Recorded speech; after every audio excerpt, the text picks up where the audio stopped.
Good evening. Holy crap, folks. Hyperpsychotronica is real, and I can't prove it or even describe to you what it is, but there sure is a name for it. Am I joking? Am I for realsing? Does it even matter, Ing? Maybe I'm doing something altogether different. Maybe I'm hyperpsychotronicizing. Well, as long as I tread a fine line between completely incoherent gibberish and only partially incoherent gibberish, then it works. Excuse me, I read that wrong. I meant to say wonks. Then it wonks. Now, for anyone who has never seen this show before, no, this is not a show that's full of nonsense, believe it or not. It's really a show that attempts as much as possible to make sense. We talk about facts, we talk about figures, we try to talk about things in a way that makes sense. This is to say, we are attempting to communicate effectively about UFOs. But that's pretty difficult because UFOs are unexplained. Most of what we can talk about isn't unidentified flying objects themselves, because if something doesn't have a name, if it hasn't been identified, if it hasn't been explained, then how does one talk about it? So, these little prologues of mine, they are often abstract or expressionistic ways of getting closer to UFOs. They're satire, they're poetry, they're magical incantations, and oftentimes they are, well, nonsense. And that's not because I'm just horribly failing at what I've set out to do, believe it or not. It's because we cannot simply approach this topic from a quantitative standpoint. We must also touch on our human experience, feelings, well being, and all of the qualitative aspects of our relationship to UFOs. We, who most of the time are not ourselves UFOs, because we are not just a nuts and bolts craft. I am not just a philosophical zombie. The things that we do, the things we communicate are always biased by our individual perspectives and motivated by our goals and desires. One cannot remove their biases by pretending they're not there, and simply speaking with confidence doesn't make what one says correct.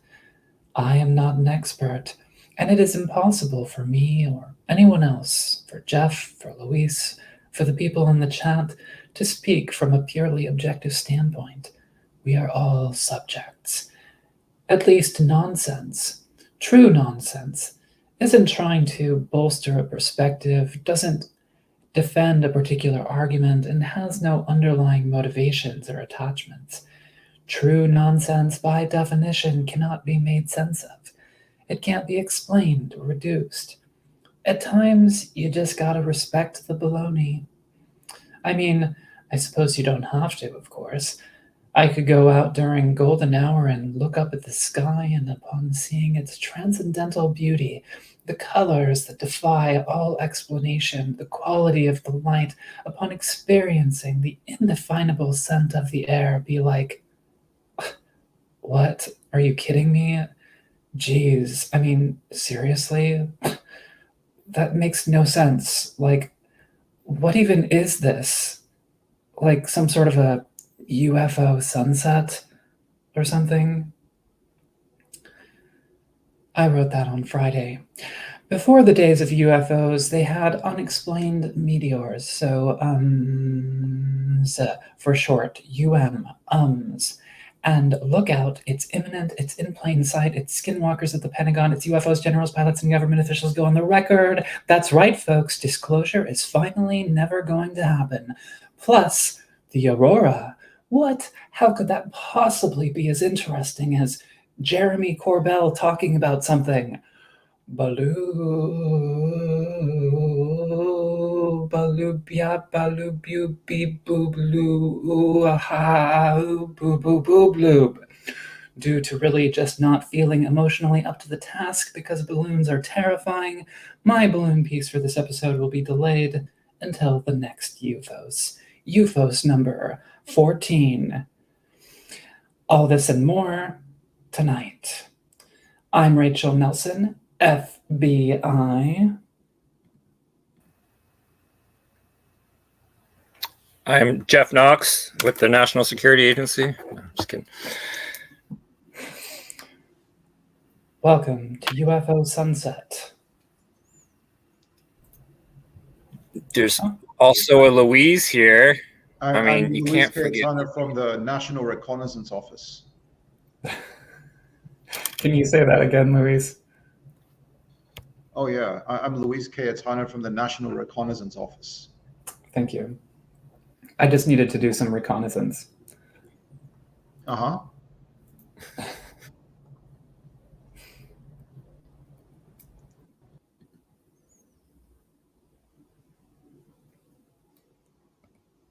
Oh, shoot. Dang it. Okay. And now for the rebrief.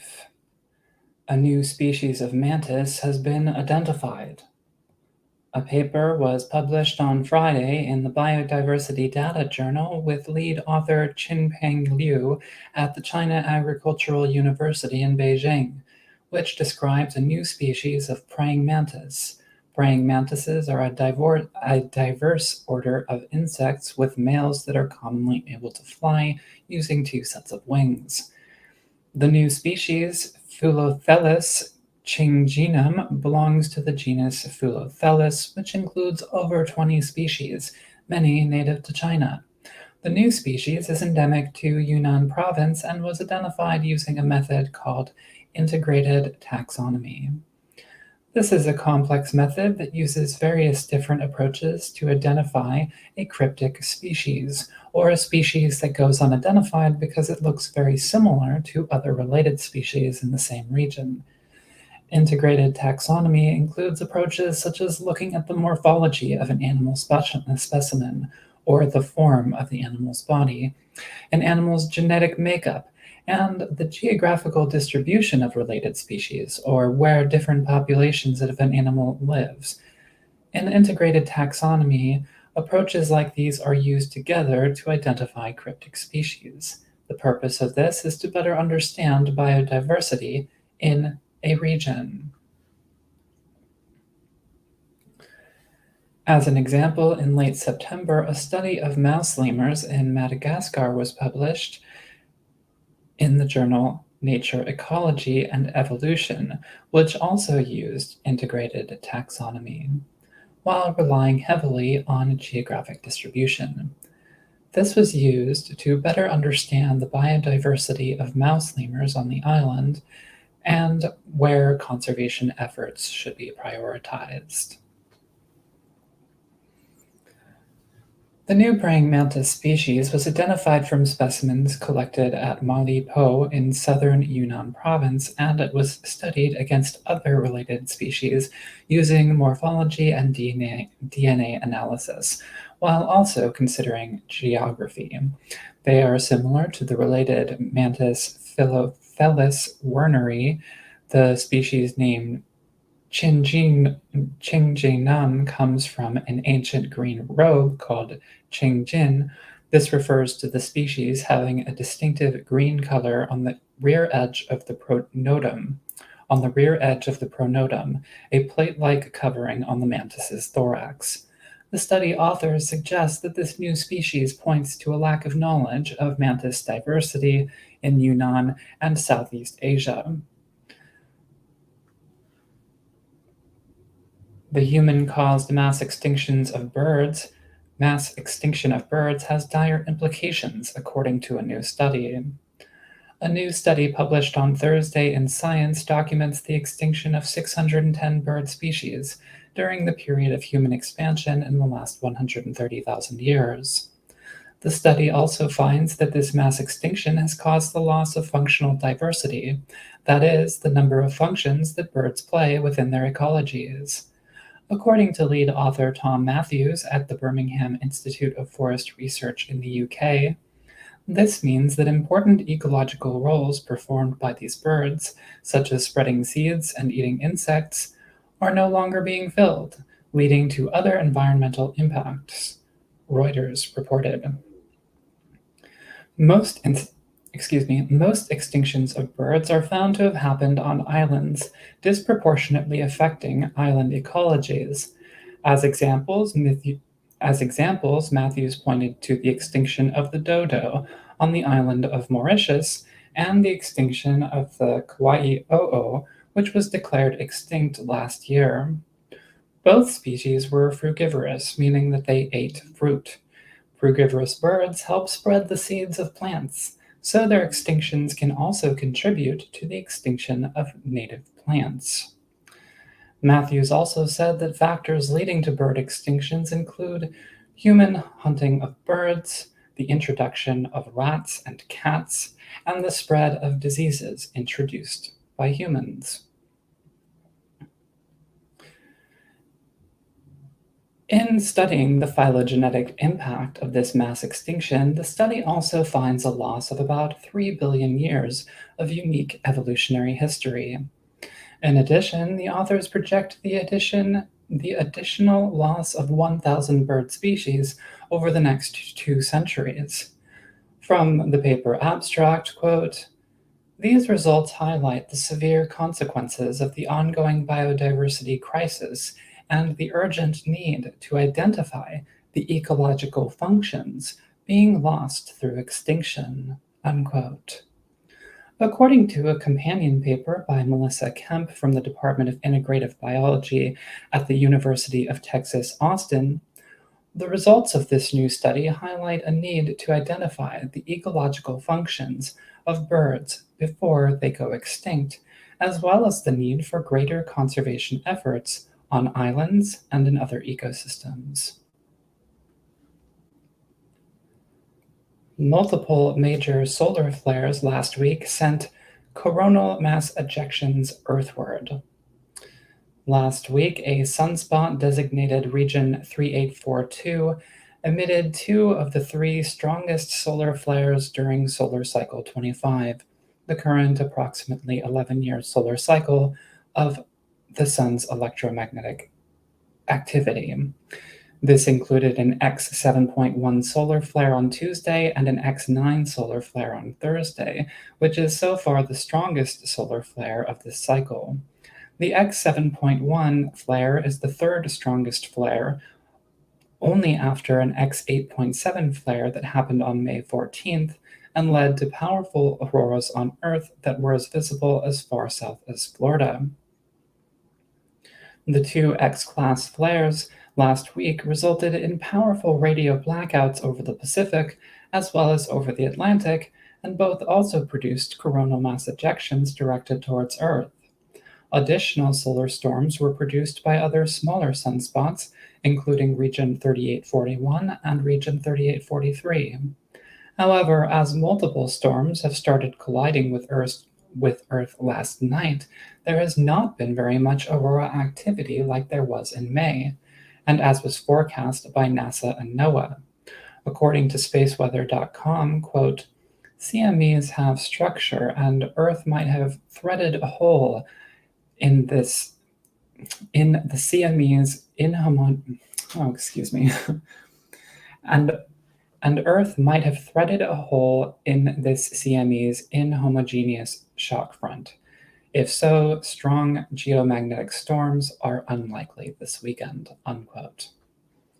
However, NOAA Space Weather Center still forecasts strong solar weather for tonight, with potential for aurora viewing over Oregon and the Midwest. According to spaceweather.com, aurora activity can also be enhanced during this period near the equinox because of the Russell-McFerrin effect, an effect caused by the Earth's electromagnetic field aligning with the magnetic field of solar winds. And now for Mr. Jeff Knox.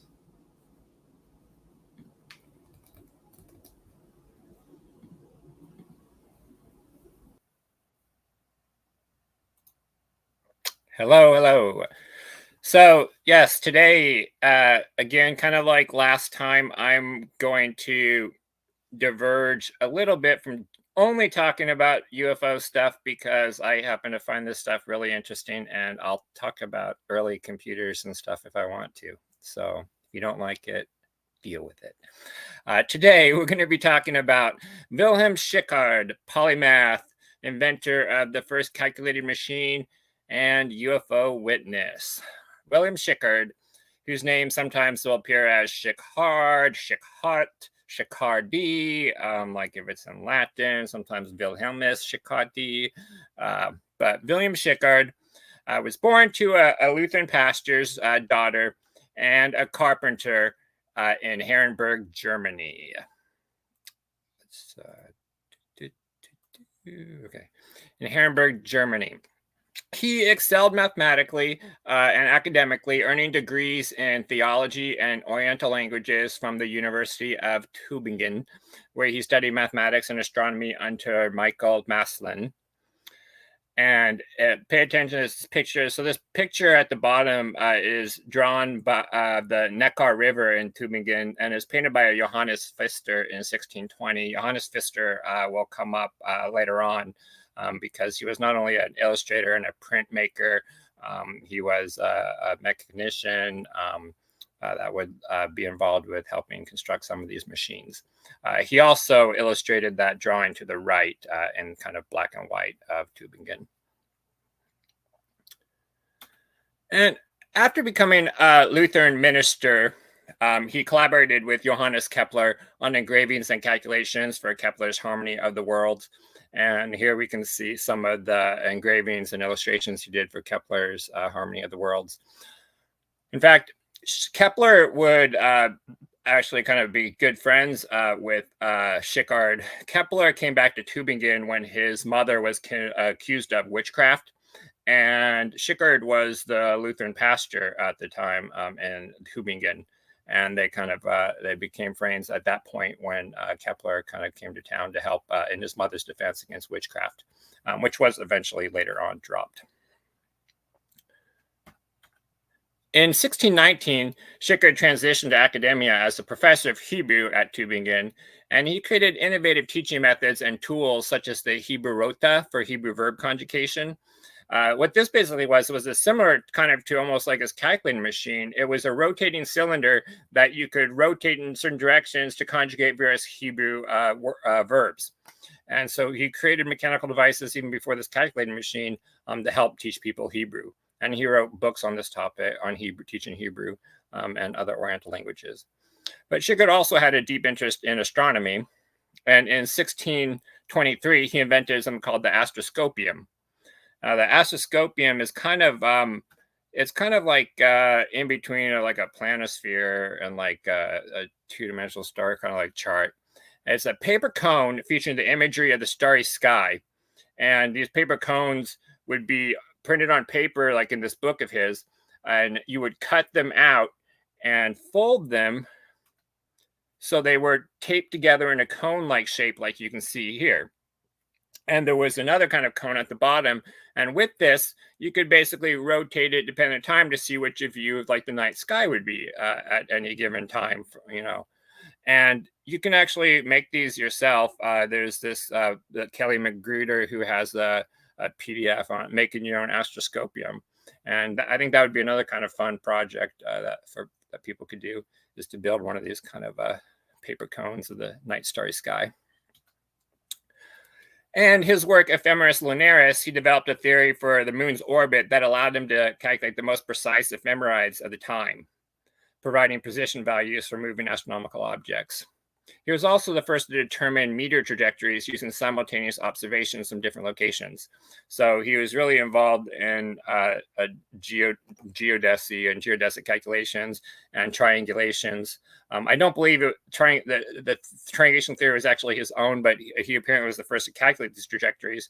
And in fact, he was witness himself to a meteor event on November 7th, 1623, that he was able to take multiple observations and calculate its height and path, which he illustrates in this kind of woodcut here. Schickard was also a talented mechanic who designed many of his own instruments, leading Johannes Kepler to refer to him as the ambidextrous philosopher. In a letter in 1623, he created the very first calculating machine, which he termed the Reckonor, or a calculating clock. this machine was capable of adding and subtracting numbers up to 6 digits. For more complex calculations like division, he used what was called Napier calculating rods or Napier bones, which formed the cylinders that contained the multiplication tables. So these Napier bones were basically a way of doing calculation, lattice calculation using logarithmic tables.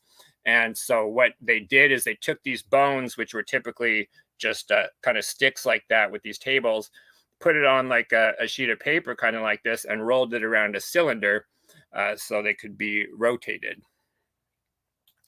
And in fact, this kind of technique would later be used. This is a device from the later 18th century of Napier bones on rotating cylinders that, much like Schickert's calculating machine, you would rotate these cylinders around to determine what the right multiplication values were in these tables. Only, unlike Schickert's machine, there's no mechanical apparatus here to do the additional additions or subtractions or calculations. It would have been done on paper. But it was a similar kind of principle.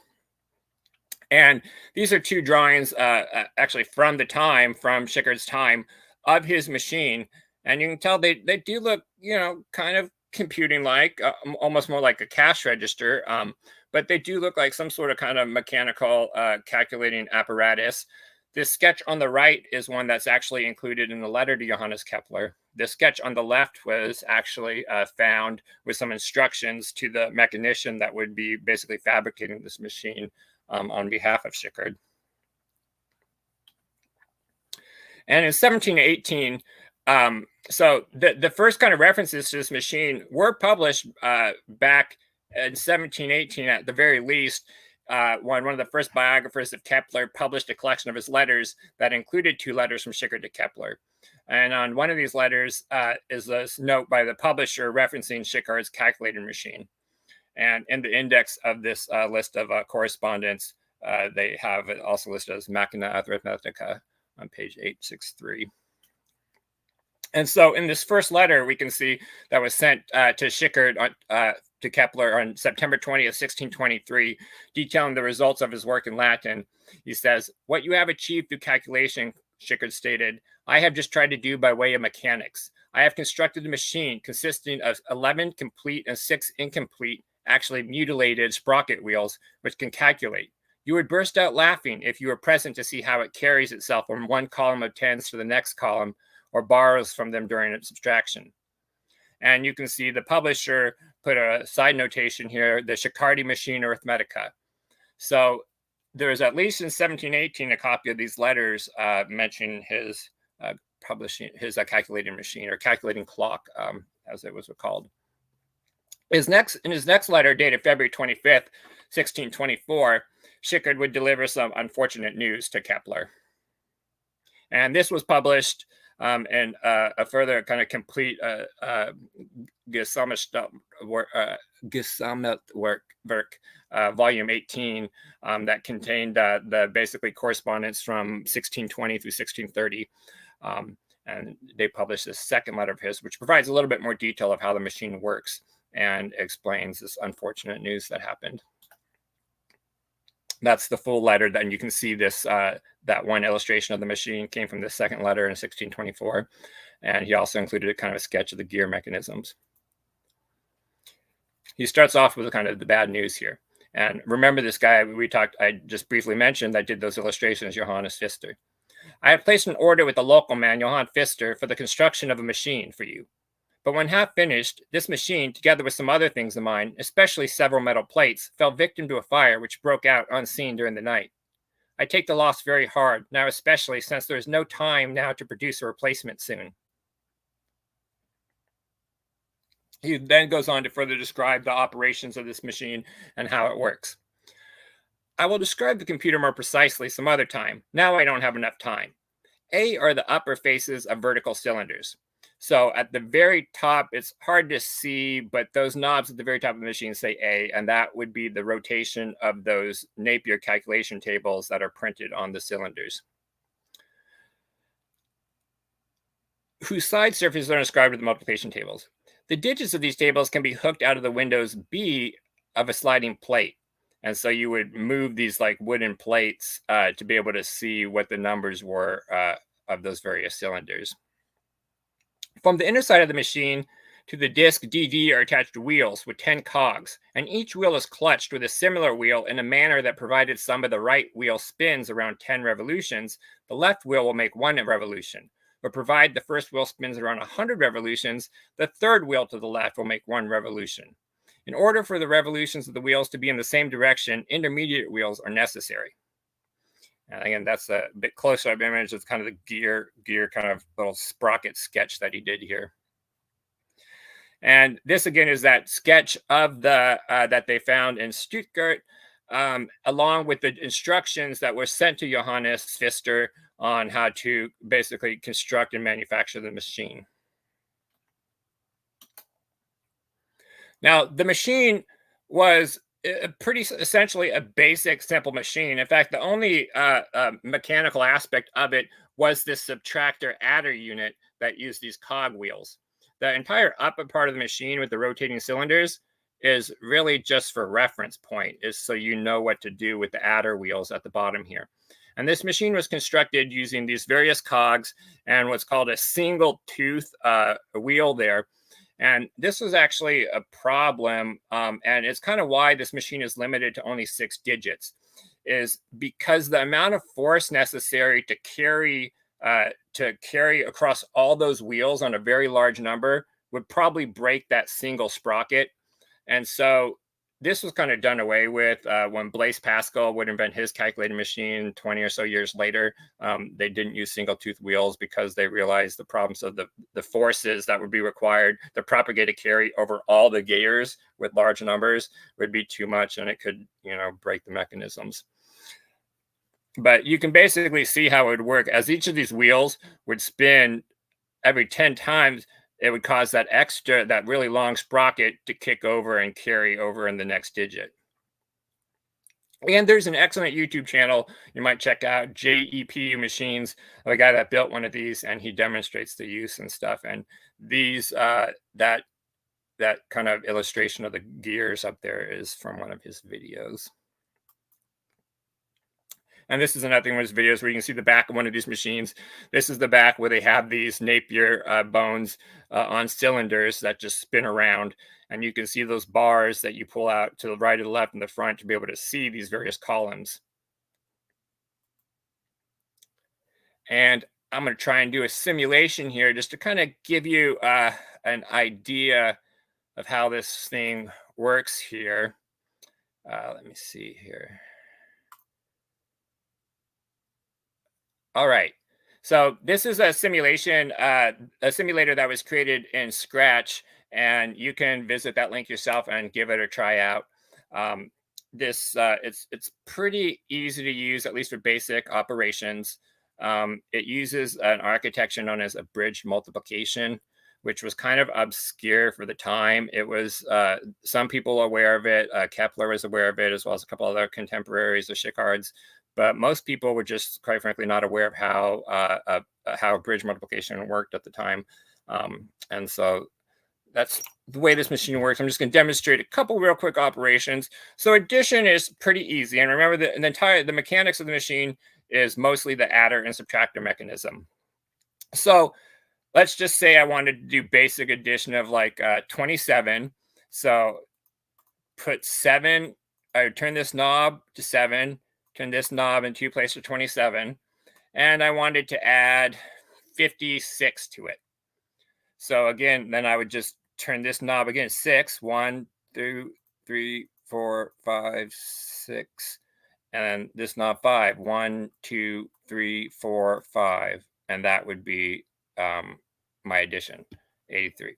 And you can do the same for subtraction. In the real machine, you would just turn the knob the opposite direction. In this machine, in this simulator, you have to hold down the left arrow, which is kind of counterintuitive, and you can subtract numbers as well. But that's pretty easy to do. So what if we want to do some multiplication? Say I want to multiply the number 332 by 5. What I'd first do is I would turn these cylinders up here to the proper number. So 300, so 3 in the 300s place, 300 132, 332. So I've entered the number into up here, so these tables are in the right position. I want to multiply it by 5, so I click 5 over here to get the right numbers that I need to deal with here. Now, this is basically just telling me, now, if you were looking at the Napier bones, these are typically done in a ratio of the 10th, like the carry place, and then the sub number. They just add them in the simulator here. So this tells me what I need to add in this column. So 10, 1, 2, 3, 4, 5, 6, 7, 8, 9, 10. You can see how that moved to 0, and it automatically carried the 1 over there. Now, you can save time, and since I knew that was 10, I could have just left this at 0 and carried the 1 over here. That's what I'm going to do for the next two. So then I'd move over to the next column. 15, 5, 1, 2, 3, 4, 5. The 1 carries, 1. Then I move to the next column. 15 again. 1, 2, 3, 4, 5. 1 carries. 332 by 5 is 1,662. So this machine works by converting addition and multiplication operations to subtraction and addition operations that it then performs with your adder and register down there. Let's say I wanted to calculate 332 by 35 instead of 5. So first, I'm already halfway there. I've already got 5. And it's sitting here in my register. Next is 30. So the 3. So we're moving over one decimal place. I click 3. But because we're in the 30 place, these numbers get shifted over basically 1. So in this place here, I'm adding 6. 1, 2, 3, 4, 5, 6, 9. In this place here, I'm at 9. 1, 2, 3, 4, 5, 6, 7, 8, 9. And next place also 9. 1, 2, 3, 4, 5, 6, 7, 8, 9. 332 by 35 is 11,620. Now you can go all the way out. I've actually calculated 6 decimals by 6 decimals. So point, 1, 2, 3, 4, 5, 6 by 0.987564 or whatever. And you can do that again by just kind of keeping track of that decimal place. Since there's no decimal on here, you perform it as basically as if it wasn't a decimal, and you keep track of the decimal, and you kind of would add it back in later. Another kind of nifty feature that they had on this is that because you only had 6 digits you could work with in the register, if you tried to move this last digit over to 9 and then one more as if it would carry over, because there's no register, what this machine would do is it would beep, and we can see here, and that beep would remind the operator to put a ring on his finger, and that ring would add as kind of a reminder that he has 1 extra carry place that he needs to add back in when the calculation is done. And that's how they could work on numbers larger than 6 digits. Now, these buttons on the bottom are really, they're just helpful memory registers. Like, so when you're doing larger calculations, like by multiple digits, it can help to store like what you've already done down here in the bottom, so you remember, kind of what you've done. So it's a pretty simple machine. It's really just a basic adder machine that adds and subtracts and uses an innovative method of abridged multiplication with these Napier bones on cylinders to tell you what you need to add and subtract to perform these calculations.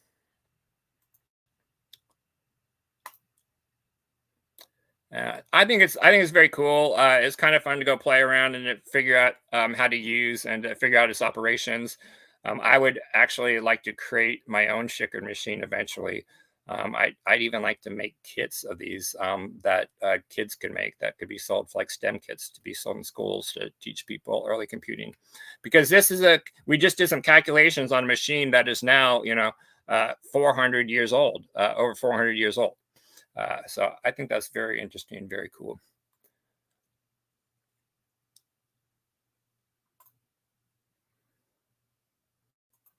Now, in 1631, Schickard succeeded his mentor, Michael Maslin, as the astronomy professor at Tübingen. And he was a strong supporter of the heliocentric model, and he maintained collegial and friendly relations with Johannes Kepler. That year, he also invented what was the first handheld planetarium to illustrate the movements of the solar system. And you can actually see that in his portrait from 1631. You can see him holding it. And on the left here, we have what was a recreation. That's I don't remember what museum that's in, but there's a recreation of his handheld planetarium that we see him holding in his portrait here. Now, unfortunately, the 30 Years' War that ran from 1618 to 1648 had a profound impact on the later years of Schickard's life. After the Battle of Nördlingen in September 1634, where the Catholic army, bolstered by Spanish troops, achieved a decisive victory over the Protestants, the victorious forces occupied the town of Tübingen. With them, they brought the bubonic plague, which severely affected the town's populations. Within the following year, Schickard would lose his wife, his children, his entire family to the bubonic plague, and would become the last surviving member of his family to also die of the plague, dying on or possibly just before October 24th, 1635. Now, with his death, now we know that Schickard tried to have one of his calculating machines created for Kepler, and that was destroyed in a fire. There essentially was a machine of his own that he had created. We do not know what happened to it. Unfortunately, it's probably likely it got destroyed or burned after he died from the plague. They likely would have burned his property and other things, and it probably just didn't survive. So we'll likely never see an original copy of one of these machines. And though his contributions were not really acknowledged in his lifetime, like I said, Blaise Pascal, who many people think of, and for the longest time thought invented the calculating kind of machine, wouldn't invent it for 20 years. But to be fair to Pascal, he would not have been aware of Schickard's machine. In fact, it's doubtful most people were aware of Schickard's machine until it was kind of rediscovered, in the last century. So his contributions may have not been acknowledged at the time, but they are acknowledged now, and he is commemorated with the Wilhelm Schickard Institute for Informatik at the University of Tübingen, which is basically the German way of saying the computer science department. And the Wilhelm Schickard Schule in Tübingen is also named after him. Now, after years of experience in these astronomical observations and calculations, William Schickard witnessed a remarkable celestial event on January 25th, 1630. This event could be likened to a classic UFO sighting today. However, as the hours passed, the observation grew increasingly strange, evolving into what has been referred to as a miracle sign or miraculous sign or air battle, raising skepticism among some of his academic peers at the time. Despite this, Schickard, as a direct observer of the event, was committed to documenting this phenomenon as accurately and as scientifically as possible. In his 33-page manuscript, I'm not going to read the German here, but it basically says, description of the miracle sign seen in the evening of 7 o'clock on the evening to the 10th in the morning in the clear sky towards the north. And this was printed just 2 days later on January 27th, 1630. And as he kind of details the event. I think that's pretty remarkable. It was printed 2 days later. To be honest, I'm not sure how he wrote it, and they typeset it. Maybe they just mean he turned it in for print 2 days later, and so that's the date they put on it, or he wrote it 2 days later. I don't see how they could have had this actually printed within 2 days, but that's kind of besides the point. Schickard details the event in this document, and I'm going to kind of stick to mostly his words because I think for this and the other case, because I think it's important to hear it as they say it. Take into consideration here, when translating 400-year-old German manuscripts, it can be kind of difficulty, and the translations can be kind of a little iffy because they don't use some of the same words that modern German uses. Their sentence structure can be odd and kind of weird. The way just the books are printed and formatted without any real sentence structure is kind of weird. So I've translated these as best I could with some help from some German speakers, but there might still be a little kind of iffy or weird sounding translation here. And this is the problem when dealing with a lot of these old cases, is that there's could be stuff we're just missing in translation that we just are not understanding correctly. But, so this is what he says. As I, in accordance with my habit, contemplated the stars in the then clear sky, and after a long southern observation, finally turned my gaze to the northern sky, an unexpected phenomenon presented itself, a snow-white material, which I cannot well call a cloud because it was not so fleecy or fringed at the edges as natural clouds usually are. Instead, it was quite smooth and polished, perhaps somewhat brightened by reflection. It also cannot easily be called vapor, because it had a specific, constant, and elegant oval shape, whereas vapors otherwise flutter around in an unstable form. Not to mention, it far surpassed the ordinary clouds in brightness and radiance, being completely pure and homogeneous in nature. After he makes a few more astronomical observations, he returns to the description of the object. In this first apparition, I am astonished by the unusual brightness and arouses in me the suspicion of a vende, which I looked up, basically Latin at the time, is to see a meteor. The resident concern of the new papers. Now, this is one of the things that had problems with translation because it says like Neuen Zeitungen, which I guess refers to when they say new papers, printed papers as opposed to handwritten papers. So the newly kind of printed papers. Whoever doesn't understand anything about the sky, to him it may well appear at first as a common cloud. But I looked at how the sun was hovering in Aquarius at that time, around 7. But I looked at how low the sun was already below the horizon, and how much lower the moon after its last quarter was still below Scorpio, that it was thus naturally white, that the two celestial lights were then quite impossible for a cloud in the same position to light up just a little, to become so bright that it would give off such a clear glow. And even if some peripatetic of Aristotle wanted to say whether perhaps the vapor has risen higher above the usual barriers of the air, that the sun's rays might have drawn it up next to the earth, then the day that passed, again the season's custom was warm and finally bright, as is the best spring. Yet soon afterwards, at the oval figure before, in the right side toward the right hand towards the Lyra, a black dark color has shown, which sides indeed without doubt turned closer towards the sun and moon, and therefore must shine much brighter than the others when they receive the light from there. So it follows once again that this appearance was not natural at all, but the true root and origin of the miracle. And yeah, that's sounds a little weird. Like I said, there's not like full sentence structures. They break things up into these like brackets, and it's just kind of comes off kind of weird, but you kind of get the general idea there.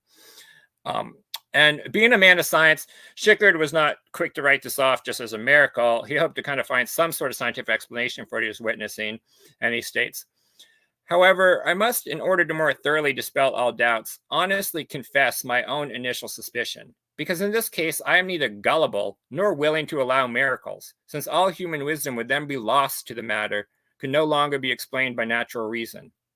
I looked in all the heavens to see if I could find any remedy, but found nothing other than the bright star Venus, which stood about 60 degrees, according to the eye, to the left, and shone very beautifully. As the often bright part was inclined almost exactly towards the same planetary star, while the dark part was actually facing away from it.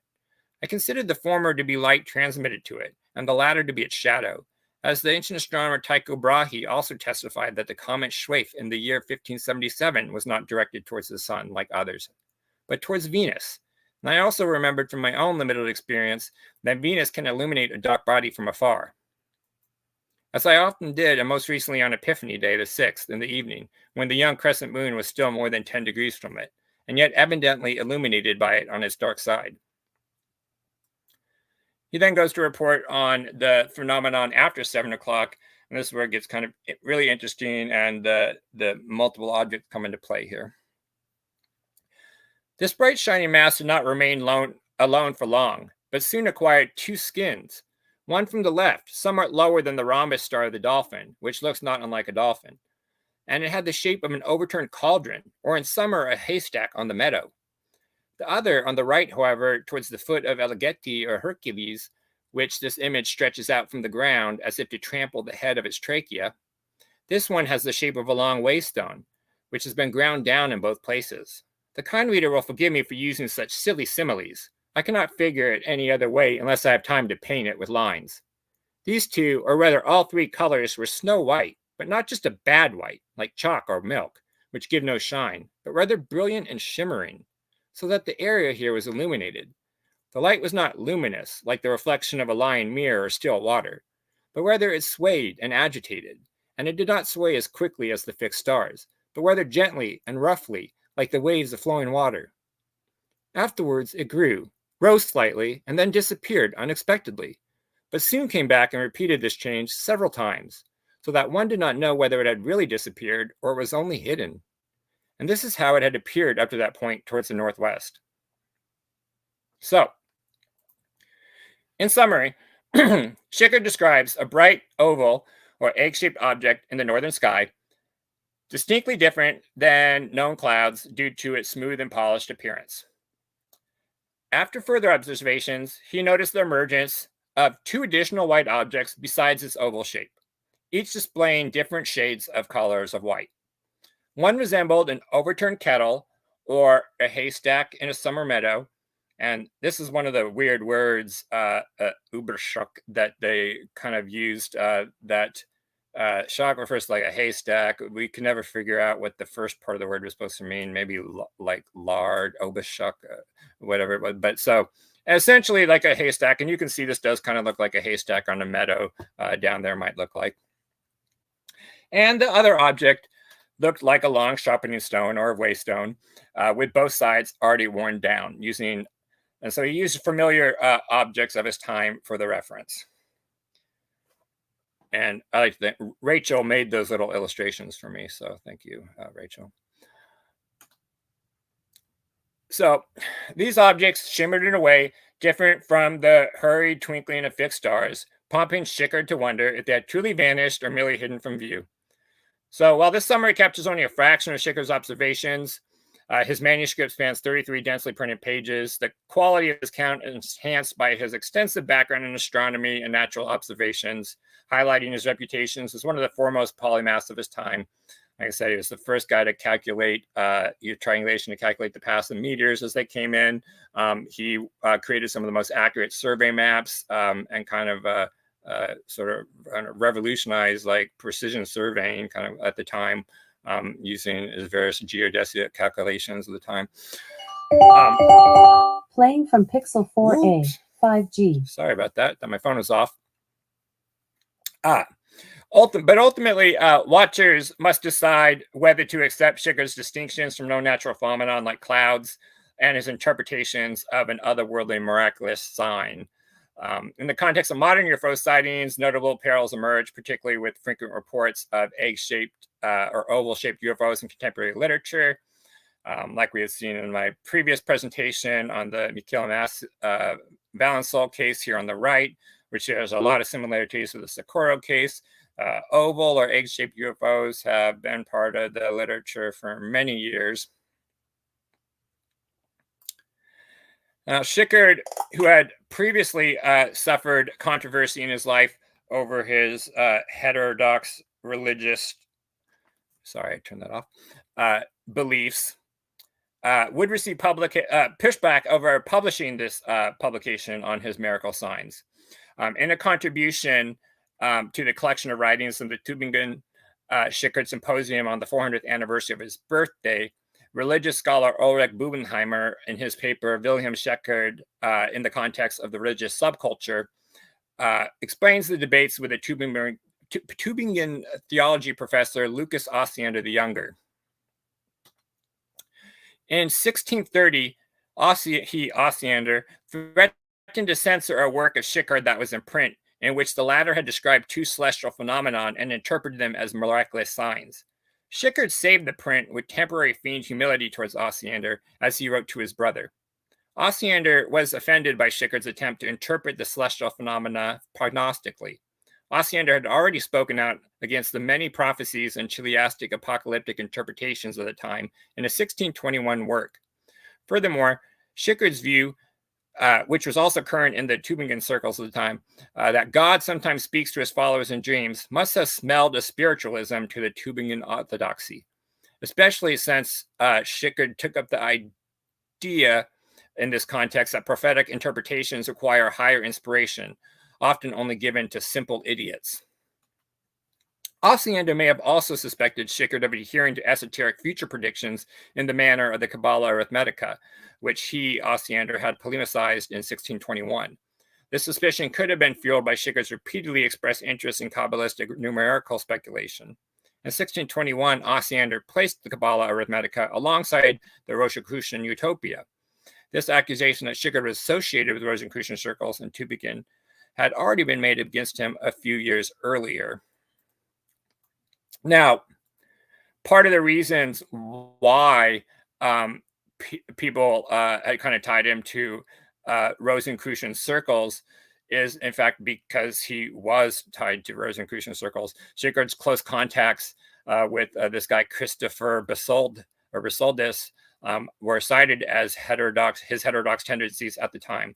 Christopher Besoldis was a juror, a lawyer at the time in Tübingen, who was also close friends with Johannes Kepler.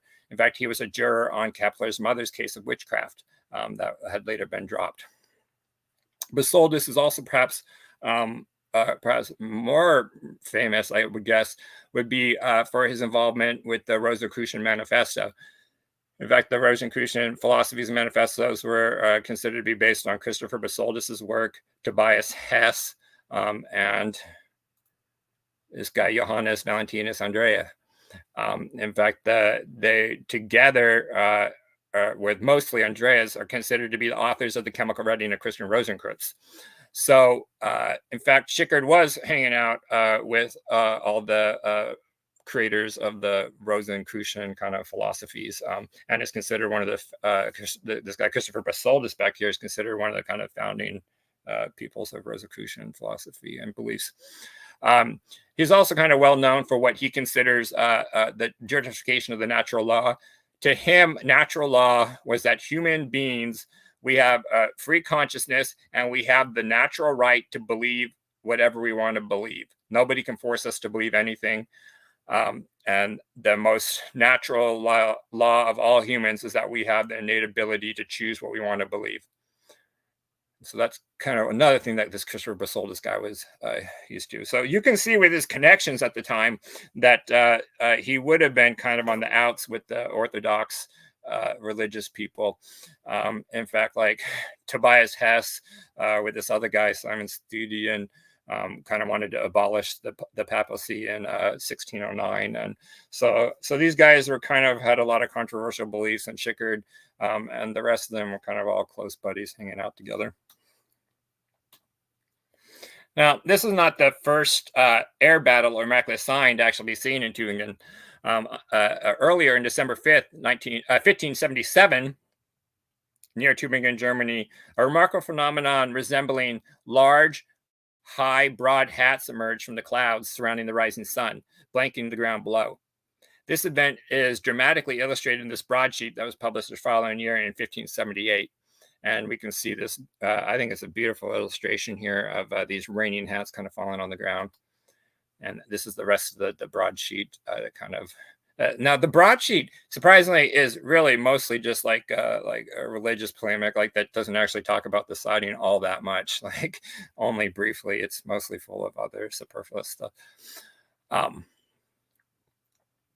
So while the image of an army marching through the clouds is a common element in many celestial visions of this period, the more intriguing elements of this image are the ghostly double sun that seems to peek through the clouds and shower of hats following to the earth.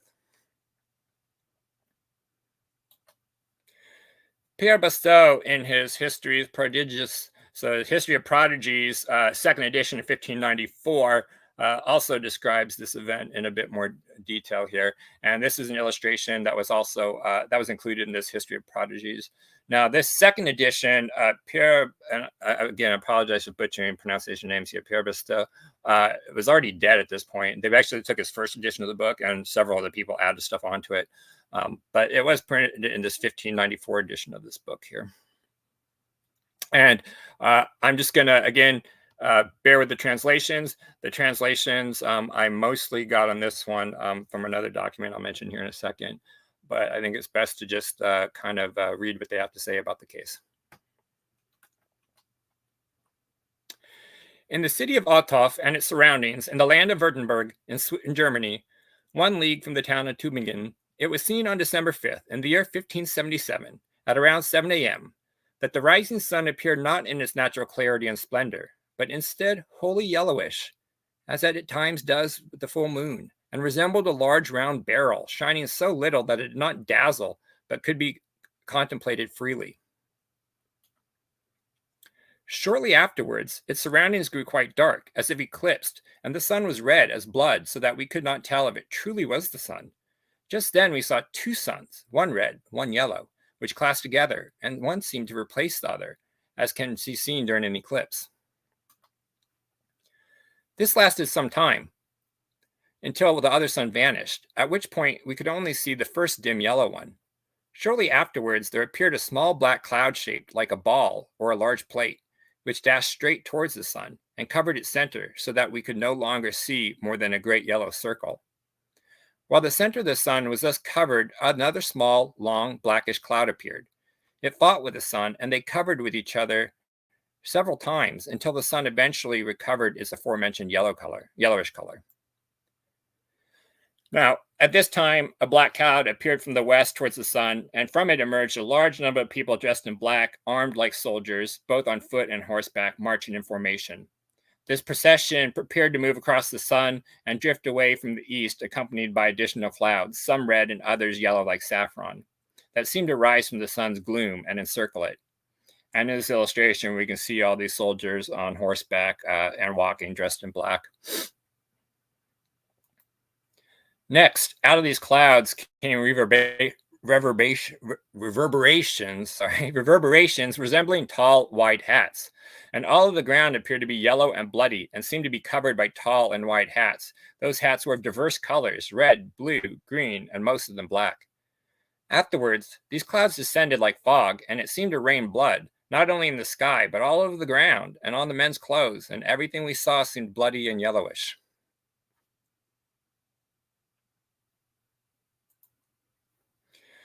So what were the residents of Tübingen in 1577 witnessing in the skies above town? Researchers Martin Schau and Chris Auerbach addressed this case in the Invasions of the Solar Bubbles catalog. And I'd like to thank Chris Auerbach for sending me a copy of this catalog this week so I could check this. And most of the work on this 1577 case and the sources I got basically turned on to from looking at his work. And I kind of tend to agree with their analysis here because it kind of fits in with many of these other kind of earlier cases and broadsheets, such as the Nuremberg event. The depiction of the army marching in the clouds may well be a satirical commentary on the contemporary conflicts of the time, possibly referencing the battles of Wenden or concerns over the Treaty of Bergerac. The blood-red light illuminating the observers and the shower of the hats following the procession could symbolize the casualties of war. Bostow's account concludes with the moral urging people to amend their life, suggesting a deeper significance to this event. Notably, the date in question, the sun was still below the horizon at 7 a.m. local time in Tübingen when this event was supposed to take place, which raises some questions as to the authenticity of the account. However, minor discrepancy in timing may not be significant. As you know, it's hard to get accurate times and witnesses on a sighting that happened 2 days ago, let alone one that happened 400 something years ago. Whether they saw it actually an hour earlier or not, or somewhere in the time calculations were not taking something into consideration, it's possible that there could just be minor discrepancy in the timing. But if it was in fact at that time, the sun was still below the horizon and would not have actually been visible, which could indicate that this was basically just kind of like a metaphor that was being published and was not an actual event. Celestial phenomenon in the 16th century were often interpreted as omens, and the motif of an army in the clouds was common for the era's visions. And if you recall the famous Nuremberg broadsheet event, which many people put up as a very early UFO sighting, in my opinion and many others, in fact, it's not even an event that actually happened. It's not real. It was just something printed in a paper to basically tell a metaphor to express some of the contemporary concerns and worries of the time, that it was not actually real. And this could be, in fact, be what's happening on this broadsheet as well, is that it was not an actual real event. It was really just meant for religious purposes, essentially. But if it was a real event, what could have they been seeing? So the hats mentioned could reference size, as seen in historical UFO cases. Bostow's vivid description might evoke images of flying saucers with their kind of raised crowns and wide brims. The nature of these hat-like phenomenon raises questions as to whether they were actually physical objects, or did the description stem from a misinterpretation kind of during the translation of the text. It's possible that they refer to lenticular clouds, which can be shaped like hats, like we can see in some of these illustrations, and they can create unusual sights under certain conditions. The colors described might indicate iridescence of, or like a mantis cloud formation, often associated with thunderstorms. And the term reverberations, which again is a term that perhaps doesn't make much sense. Perhaps it's a bad translation, but it could also suggest sounds reminiscent of thunder, which are also frequently noted in various contexts where you see clouds in situations like this. So, and Jack Valet briefly mentions this case with Chris Auerbach in the book Wonders in the Sky, which again lists the sources that I used here. So with both of these cases, again, we are left with essentially 400-year-old written manuscripts that we just have to trust that the person saw what they said they saw and were reliable witnesses. There really isn't a whole lot more you can do with it. It's up to, I guess, the watcher to decide whether or not they can, trust the observations by these people, or whether there was prosaic explanations.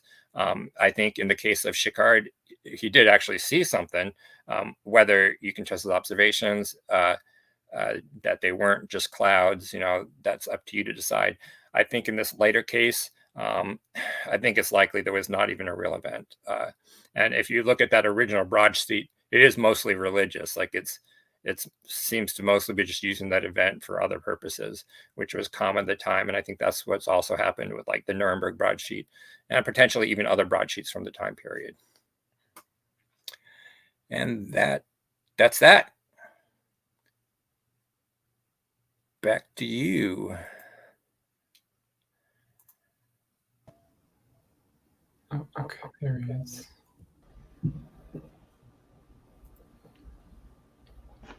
One moment. Okay.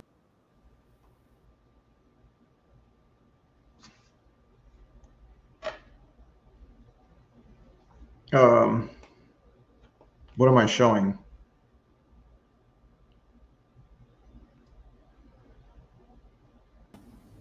Hold on a second, Luis, and let me get it up for you.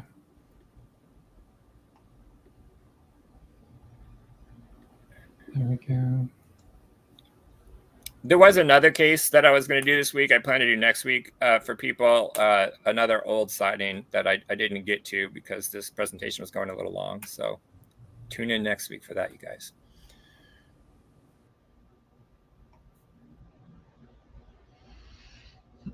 This is the Scientific American article that Vicente Juan Ballester Olmos and I made for Scientific American recently. It's just a 4-minute opinion piece, but it talks about the ORSAP ATIP program that ran from 2008 to at least 2010, although probably in a much more decrepit state after 2010. And money had long run out by then. So, it's generated a lot of confusion over the years in ufology, and people have been debating like what exactly was ATIP? Was it separate from ORSAP? Was it the same thing? And we think that it was just and many other people have made this point as well, that it was just a nickname for ORSAP, the official program, but the name ATIP was later co-opted by Lou Elizondo, and he's sort of used the name as a way to draw succor from the official program, which he's further confused the UFO scene by talking about how alternately he had nothing to do with it, and then saying that he was the leader of it or that he was involved in it. So, you know, his involvements in this have been very confusing, I think deliberately.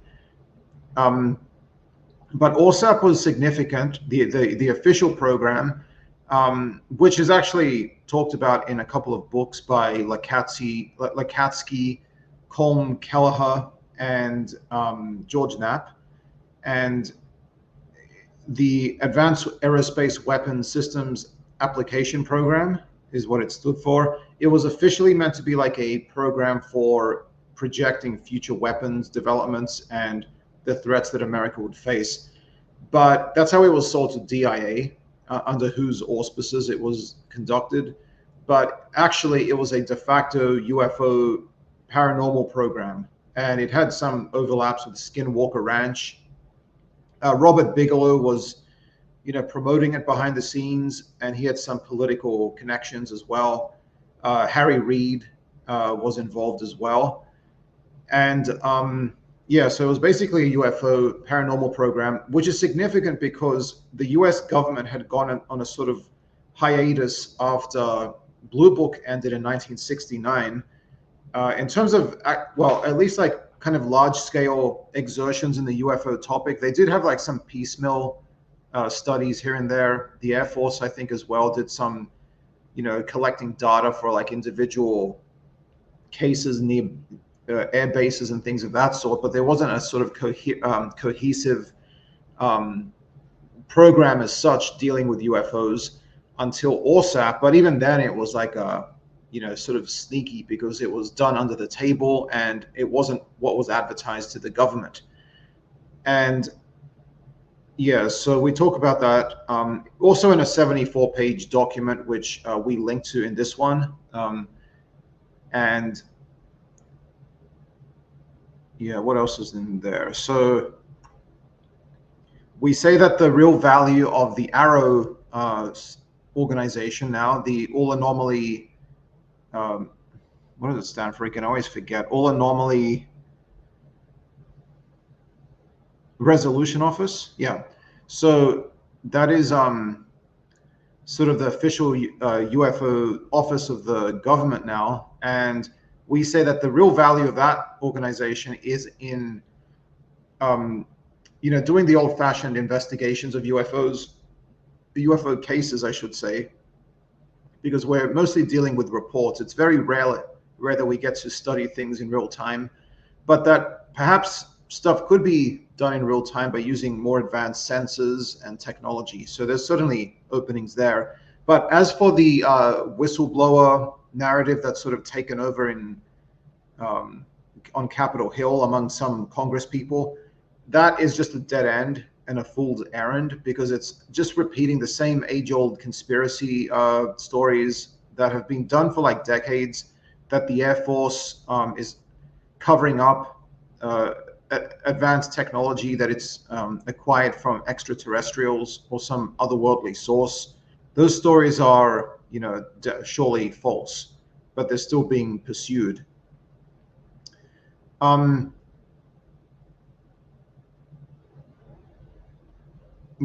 the term non-human intelligence has also become a thing in ufology. So, it's sort of, you probably hear a lot of this, especially on Twitter, when people are debating. They talk about, well, I'm not saying it's aliens, right? But then you'll look at their Twitter feed and they say non-human intelligence. Well, what is that?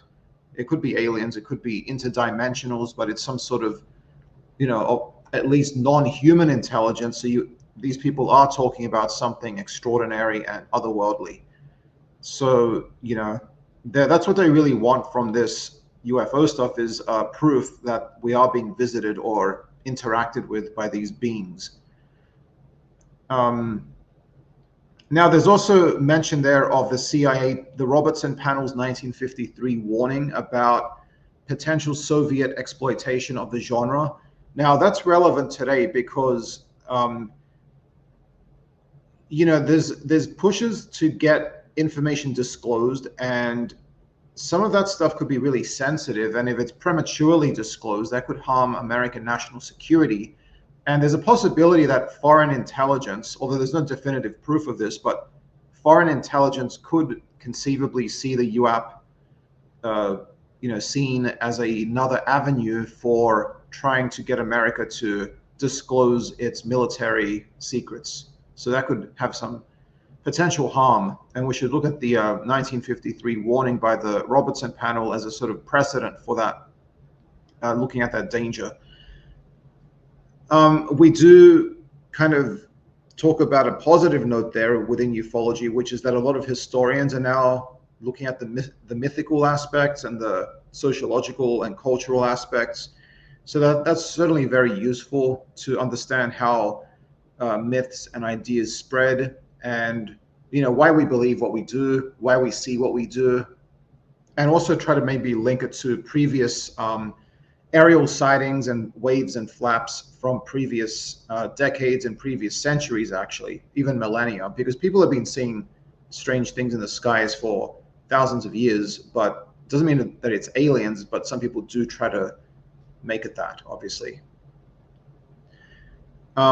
So many serious people dismiss UFOs as a fringe topic. And yes, it sort of is, but it still has significance and importance. And it should be treated more seriously instead of just being conceded to the hucksters and the people who want to, drive extreme narratives, or anti-scientific or at least non-scientific narratives. So we think that it is important for scientists and sociologists and psychologists to get ahead of this and try to, treat it more seriously instead of just dismissing it, because you could be missing out on a lot of really interesting things. So yeah, that's basically the gist there. Now, this has gotten a lot of flack on Twitter by many, believers and UAP advocates, because they think that we should have put this in or that in, like certain stories or developments, and we can't put everything in.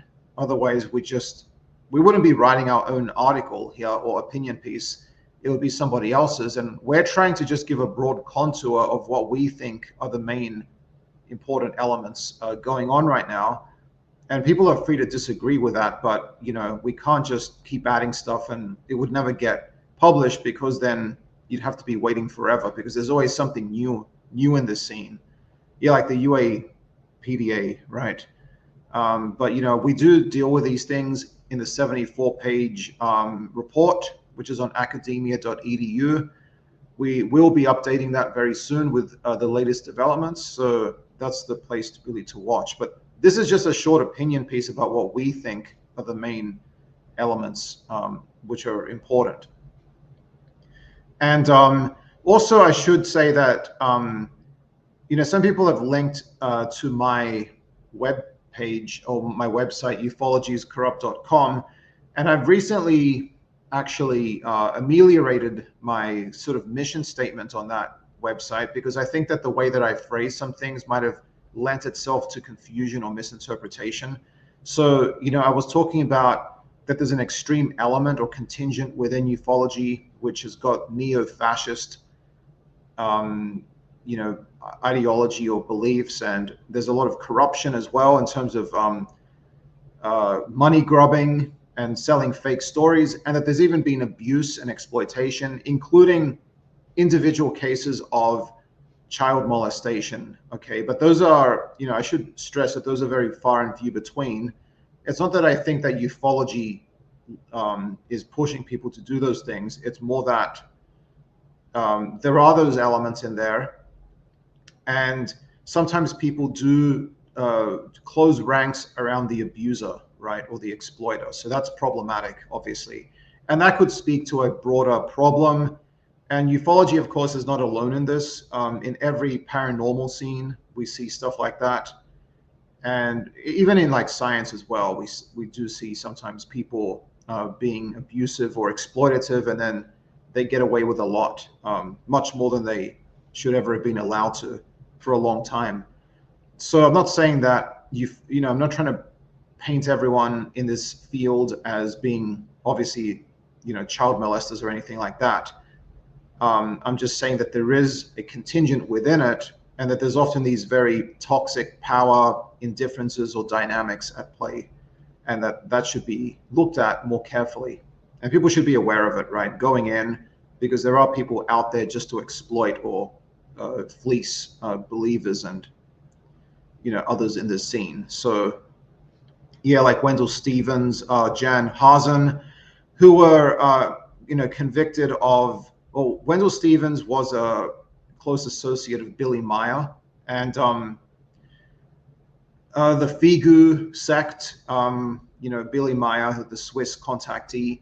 Wendell Stevens was the American, one of the American representatives of Figu. He was convicted of, I think, multiple counts of child molestation or molestation of underage girls. And Jan Hazen was recently also, he was, I think, an undercover detective, was posing as an underage girl, and they busted him for that. And there've been some other cases as well, Romanek and a couple of others, right? But again, I'm not saying that everyone in this field is like that. I'm just saying that there are such people in that, and that's sort of what I'm interested in a way, because I'm kind of interested in how corruption is sustained in institutions and in cultures. I just find it a kind of very fascinating segment to think about.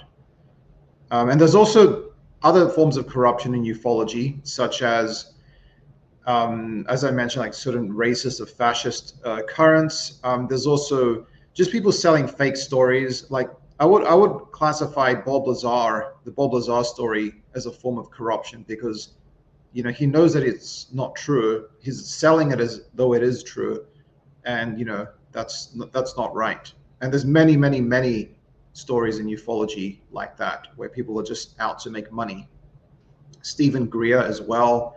And Steve Cambion talks about these people all the time on his show as well. And there's also harassment and doxing going on Twitter, especially. Apparently some associates of Elizondo have been doing this to his detractors. Okay. And Jeremy McGowan, he's got his own website, and he talks about his experiences with Elizondo. And I would also classify those sorts of things as a form of corruption, because there's a power dynamic and an imbalance where people can become exploitative or abusive, including like just emotionally. I say just, but that's still pretty serious, right? Emotional abuse instead of physical abuse. And that also gets mixed in with like psychic narratives and stuff about consciousness. So there's a lot there to cover. But I think people might have gotten hung up on when I mentioned child molestation. They thought I was just, providing a broad brush accusation against everybody, which is not the case at all. So I did try to sort of reword some of that stuff on my website to make it clearer about what I meant. That's about all I wanted to say about this this particular opinion piece.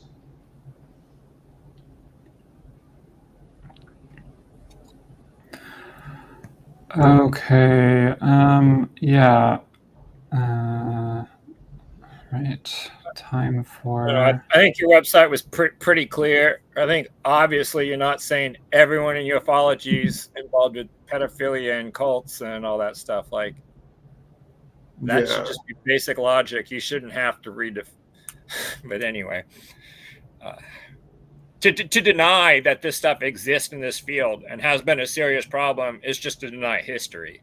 Like you're not saying everyone involved is involved with all that, but it has been a real issue. Like, so. And that was like unknown to the main person who was criticizing me. I forget what his name is. Ford? Do you know what I'm talking about? The podcaster or the radio guy? At Ford? Yeah. Yeah. Like, I was providing actual examples, and he was like, I don't know any of these people. He's like acting like this stuff doesn't happen, or that he's completely ignorant about it. And then he tells me, provide examples, and I provide them. And then he's saying that I don't know what I'm talking about. He basically brags about his ignorance of the topic, as if that's like a good thing. Like, nah, dude, try and actually learn about this first before you want to criticize someone. Yeah, you know, I just try to kind of stay away from that stuff, and I'm more interested in UFOs. You know, I'm not really interested in all of the corruption stuff, although it definitely is a thing for sure. I absolutely agree. Yeah, but I try to stay away from that stuff as much as I can. Yeah, it's probably smart as well, because there is a mental health toll. Actually. Yeah. The sad thing is these people never go away. They just keep coming back again, and it just like never dies. Like we haven't heard, you know, like Wendell Stevens is gone and all that, but like some of these other guys, like so Harzan was just convicted, but like one of these kind of pedophile guys, Richard Boylan, is back on Twitter making posts, you know, on a daily basis or something almost. So like a lot of these guys are like, there's no consequences for like what they did. People welcome them right back into the community, like all over again, as if like nothing happened, because UFOs, and that's a problem. That's the problem. Yeah. Yeah, I'm really more interested in the UFO, like in Fortiana and High Strangeness, and also like really, I'm really interested in the scientific aspects of UFOs, like William Corliss, what he talks about, and this case that you were talking about today, Jeff, the Schickard case. Yeah. I really like that stuff, and I wish that UFOs were. I don't know. I feel like there's value to UFOs, and it's completely lost in this in all of this political stuff and people trying to exploit other people, and that's really terrible. Anyway, let's talk about this chapter. We're only going to cover one chapter again today, on Prospera Munoz. Take it away, Luis. Oh, yeah. So this is a very famous case from Spain, and it's been doing the rounds for over 4 decades now. So Prospera Munoz was a, you could say contactee, but also abductee, because there were frightening aspects to her encounter, but there was also kind of some more pleasant or more benign aspects as well. So it's not always possible to just like neatly dichotomize contactee versus abductee, but I think she would have put herself more in the abductee category. So this is by Jose Ruesga Montiel, and I think he's a journalist, but he's been doing research on this case for many years, and he befriended Prospera, right, and became fairly close friends with her, maintained a correspondence, and that was kind of until she blocked him on Facebook, interestingly enough, more recently. And kind of came as a shock to him, because he'd been always doing his due diligence about trying to protect her emotional integrity and just listening to her and, you know, assuming that she was telling the truth. And they did many things together, but, you know, for some reason she went off and was doing a lot of kind of promotional stuff with other researchers or advocates, and some of that was not good for her mental health. And but she kind of, you know, pushed him out of her life and is apparently still doing some of this stuff. So that's kind of interesting. So some strange events took place between 1946 or 47, and the protagonist starts to remember in 1980, and that attracts the attention of the Spanish ufological community. The author considers that it's not being dealt with properly and was publicized hastily, so he commits himself to doing a more kind of careful and patient analysis and giving the witness the benefit of the doubt. The work synthesizes, or this article synthesizes a view of the process followed for 10 years to unravel the reality of a supposed abduction attributed to ETs that seems to have changed the life of the protagonist. Let's see. So I don't know what I want to start actually, but yeah. So one summer day, 1946 or 47, it's not clear. Prospero, who was 7 or 8 at the time, and her sister Anna, who was 11 or 12, they're in a small house that their family had in the country outside Humila, which is in the province of Murcia in southern Spain. And they see a shiny object approaching over the fields, which at first they mistake for a car. They think that it's their father coming back, but then they realize it's probably not. And they start to get, or her sister starts to get nervous and urges her to close the window. They observe how the object silently passes a short distance from the window, lands a short distance from it.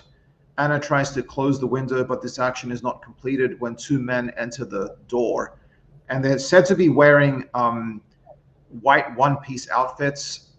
Otherwise, they seemed completely normal to us. Now, that's a very interesting statement there, because later on, they would become very not normal, right? With each retelling of the story, and especially with the other appearances in the media that she made with other people, the beings who visited her became more and more strange and not like humans.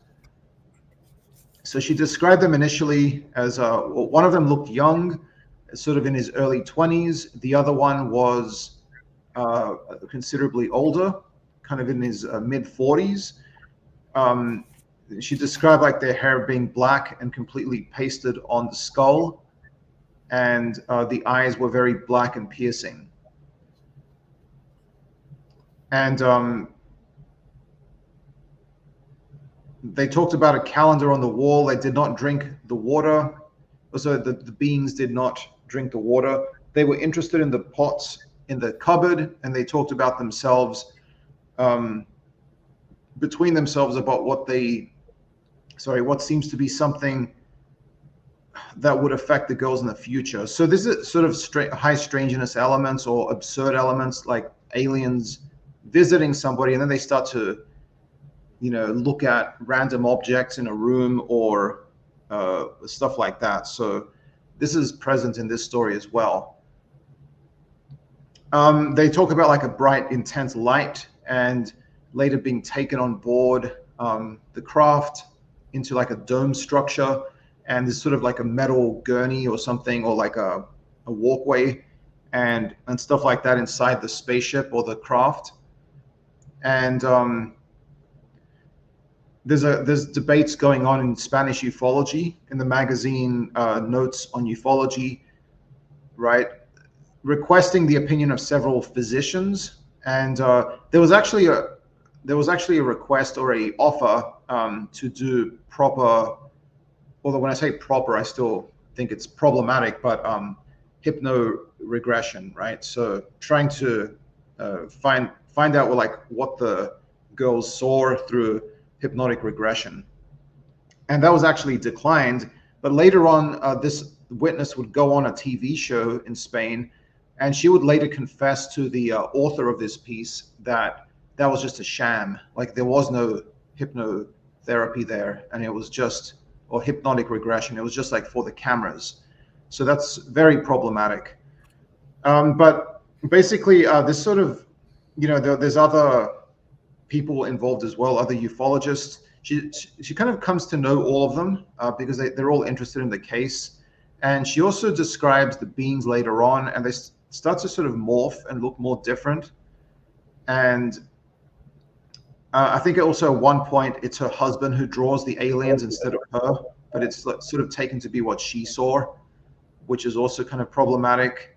So the appearances of the aliens start to change more and more with each retelling. They become more like the Greys. She also had read a book by a Spanish ufologist at some point, and she probably assimilated some of the stuff in that book into her recollections. And the author of the piece comes to think that maybe she was like suffering from low self-esteem and depression, and that this could have been linked.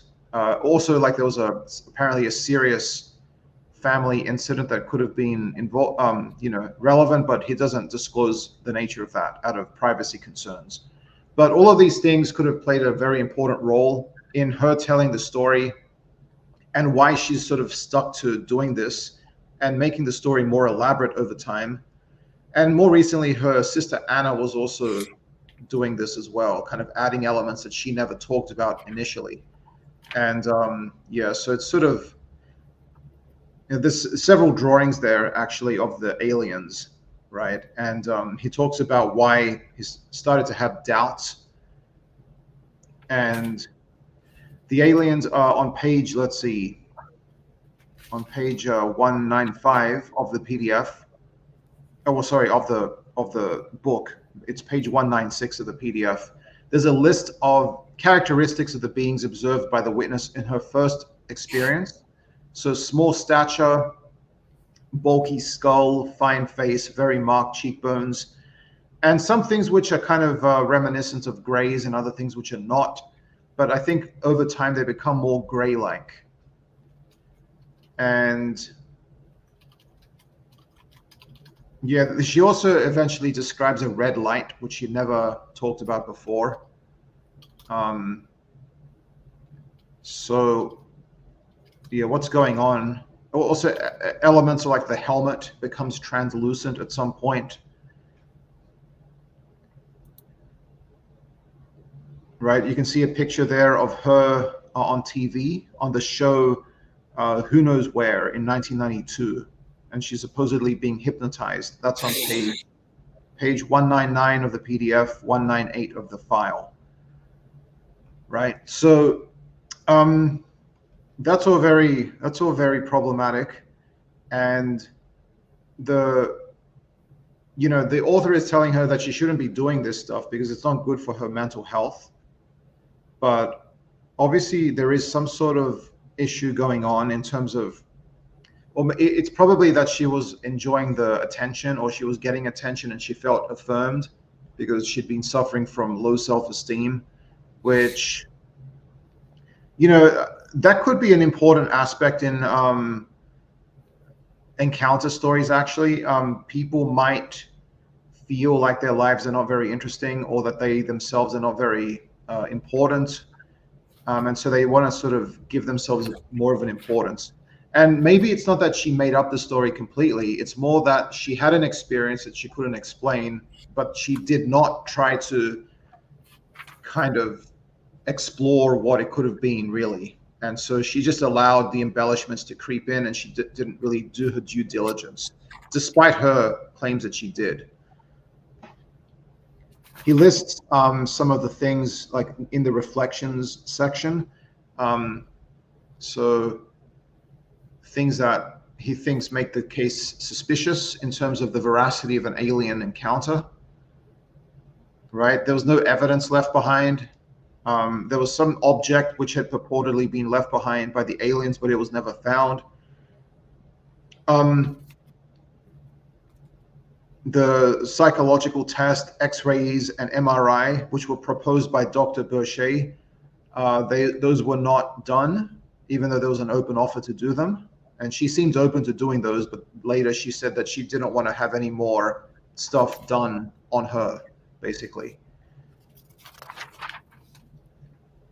Yeah, so I mean that's basically it, really. Like, there's no aliens involved. It's just a case of an evolving story, which is very common in UFO cases, and elements being added on with each retelling, and also probably a self-esteem issue involved as well, which could have animated her, the story even more.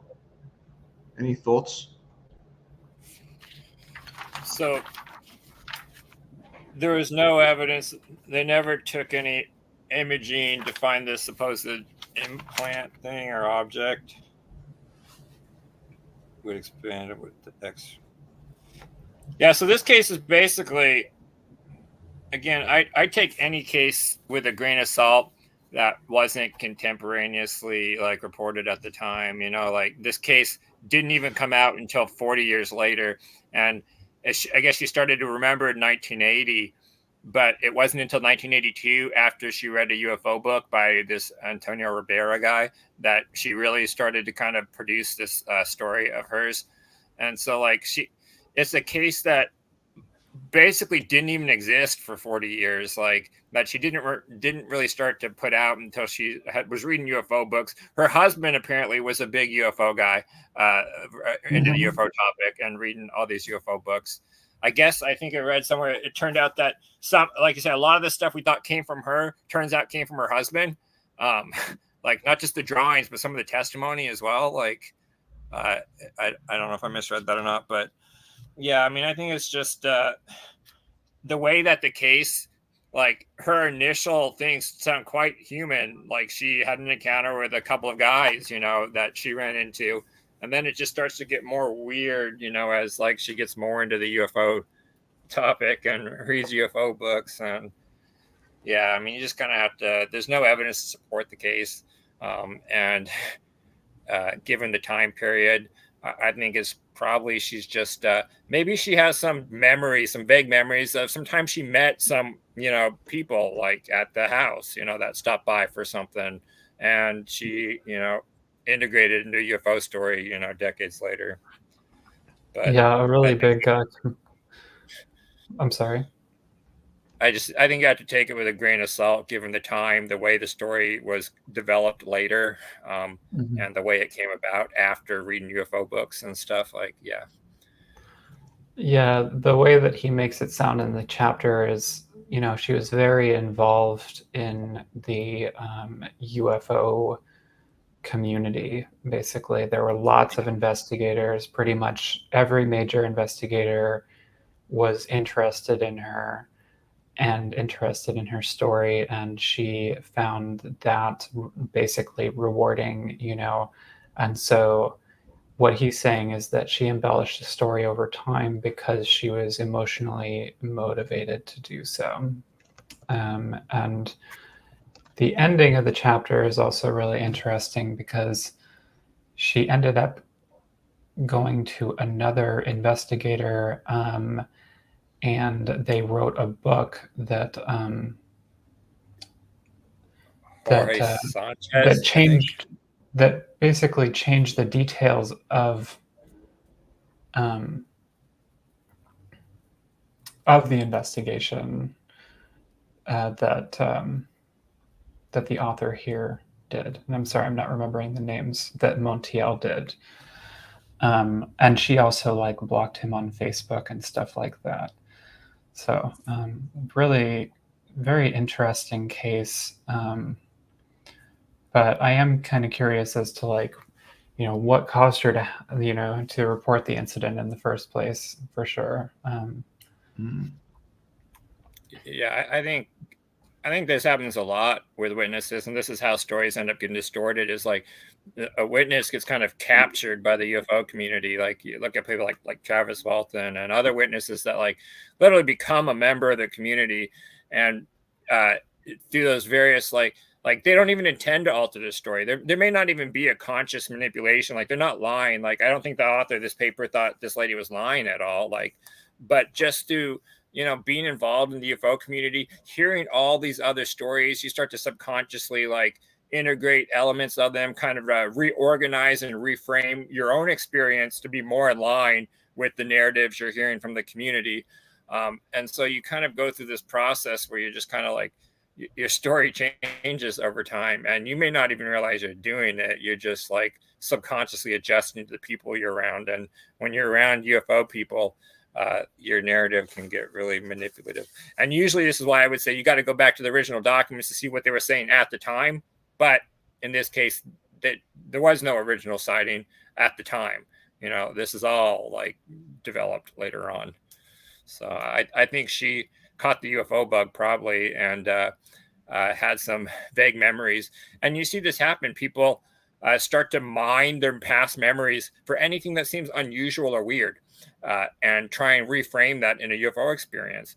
So like when you have like a UFO flap, right? Like, and they see in the news, oh, people saw a lot of UFOs yesterday. Somebody might think, well, I did see a light yesterday. I didn't think anything of it yesterday, but maybe it was a UFO. Now that I think of it, it seemed kind of weird.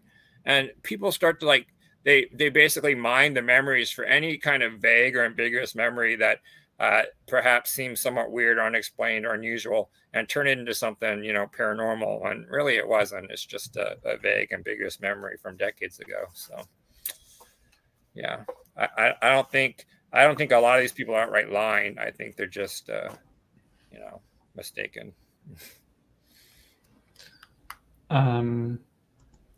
Yeah. Did you have anything that you wanted to add, Luis? So Jeff brought up the thing about that this is not a contemporaneous case. Oh, nice. That Jeff got that when he was abducted.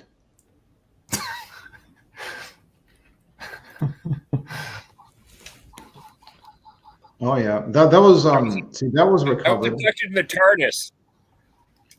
Yeah, I've got one like that, but of a later evolution of canine. I've got a vintage stuffed canine that's like this big. That's like some sort of like mat thing. Like I bought it at a vintage toy store in Las Vegas like a decade ago. It's pretty sweet. That's actually a real canine. It's just really small because it comes from like a miniature pocket universe that he talks. was abducted to. Oh, master. No. Oh, where are you going? I've got Daleks over there. I've got 3 different TARDISes over here.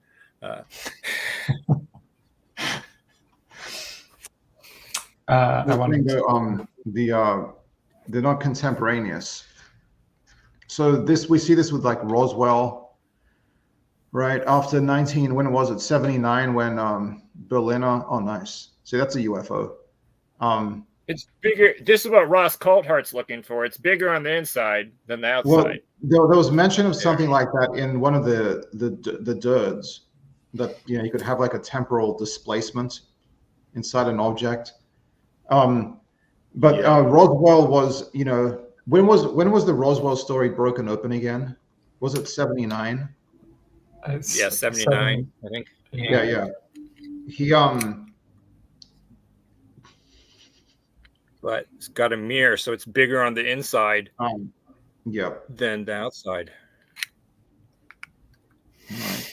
Right. Yeah. So yeah, Roswell 79. Stanton Friedman was on like a TV show, and he got a call from somebody that knew Marcel. Yeah. And the books were written around then. By the first one with Burlett and more. Charles Burlett. Yeah. So like these stories can get buried for decades and then they reemerge for whatever reason. And of course there's the Trinity story, which, like this one, involves children, Valet and Harris, not Kamala Harris, but Paola Harris, the lunatic. They go way overboard, extracting every morsel of mystical meaning from these stories, which basically, when people say that they saw something as a child, I kind of, my eyes glaze over.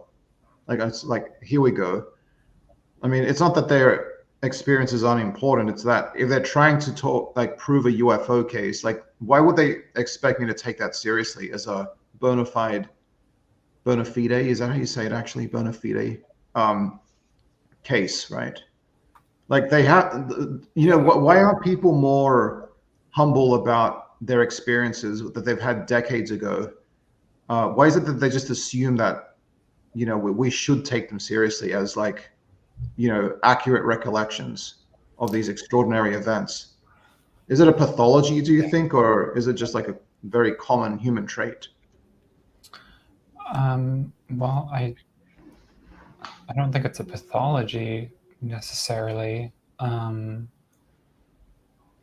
you know, and I mean, I think a lot of that's a really good question. You know, why is it that people do that? And I think part of it is because, you know, they invest personal meaning into those experiences. And so, you know, once that becomes really a part of, you know, their personal narrative and how they construct their you know, their identity, then they can become really defensive. You know, they can come to protect that experience, basically. So, I mean, I don't think that, you know, when I hear people say stuff like that, I don't think that my eyes glaze over, because I think that there is some sort of truth there, even if it's, you know, not necessarily, how do I put this? I think that, you know, it becomes a part of them, you know, and so, you know, even if it might be dysfunctional, or it might be, you know, not based in reality in any way, you know, they don't see that, and it has a huge emotional impact on them, I think. I think as far as why people choose, like, not the people with the experience, but as far as other people, why they choose to like accept these experiences from children decades after the fact, and why they take those memories and recollections seriously, is just, I think a lot of people just misunderstand how like memory really kind of works. A lot of people also kind of have this idea that any event that kind of like might have been traumatic, or like in a big event in someone's life, like you might imagine a UFO experience to be, is somehow going to be like ingrained in their memory accurately, and it's going to stay there for decades. Like, and so this is why in kind of like legal cases, for example, when people report crimes like decades after the fact, or like report like that they were raped 30 years ago, like, for example, people take that as like, you know, those memories as being more valid than perhaps they really are, because they get this idea that some sort of extreme event locks in that memory like a videotape in their brain, and it doesn't matter how much time passes, that it's going to be a pretty accurate memory, and that memory was created specifically because it was such a either traumatic or amazing event, or such a significant event that happened. But I just don't think that's actually true. That's not really how memory exactly works. And I think people put too much credit into old memories. I mean, to be honest, me personally, I'm going to take a UFO sighting from a child that happened last week with a grain of salt. I'm definitely going to take one that happened like 80 years ago with a grain of salt, particularly if they didn't even remember it for, you know, another several decades. So, yeah, and I don't think there's anything wrong with being skeptical, of yeah. course. You know, I just think that it's really, really important, not just to, you know, be respectful, but also to approach a witness with a respectful attitude, you know. But another thing that I would like to add too is that I think that when people have traumatic experiences, you know, I'm not an expert, of course, but when people have traumatic experiences, the way that their memory of that event is processed in the brain is different from other memories. And so the traumatic memories can actually be, well, not necessarily accurate. They can have certain aspects to them that are extremely locked in and very vivid. And like people can have even, you know, like triggers. Now, the term trigger, we use that in a very broad sense nowadays, but for someone with PTSD, a trigger can be something, a particular stimulus in their environment that they were around at the time of the traumatic event, such as, you know, like a sound or a scent, or you know, and that can bring them back to that experience emotionally and stuff like that. It can also be completely false. That trigger could have never been present at the original event. and it still reminds them of an event. Has there been research into that, or? I believe there's been quite a bit of research that shows like some of those key things that you supposedly remember from traumatic events are actually more wrong than right. Interesting. More wrong, but could there still be like a core of truth? Yeah, it could still be a core. Just like there could be something that happened. It's just your recollection of what happened is a bit wrong, right? Like I know personally, and like without using names, I know personally someone that has some false memories. And because I was there, I know what cores of truth they got from them, right? Like they pulled things from different time periods, like literally 7 years, like separate from when they think this happened, and integrated these different memories into this new kind of false memory. And like this person believes they were abused, but like it's literally physically not possible. The abuser wasn't even in the same state in those years at the same time period.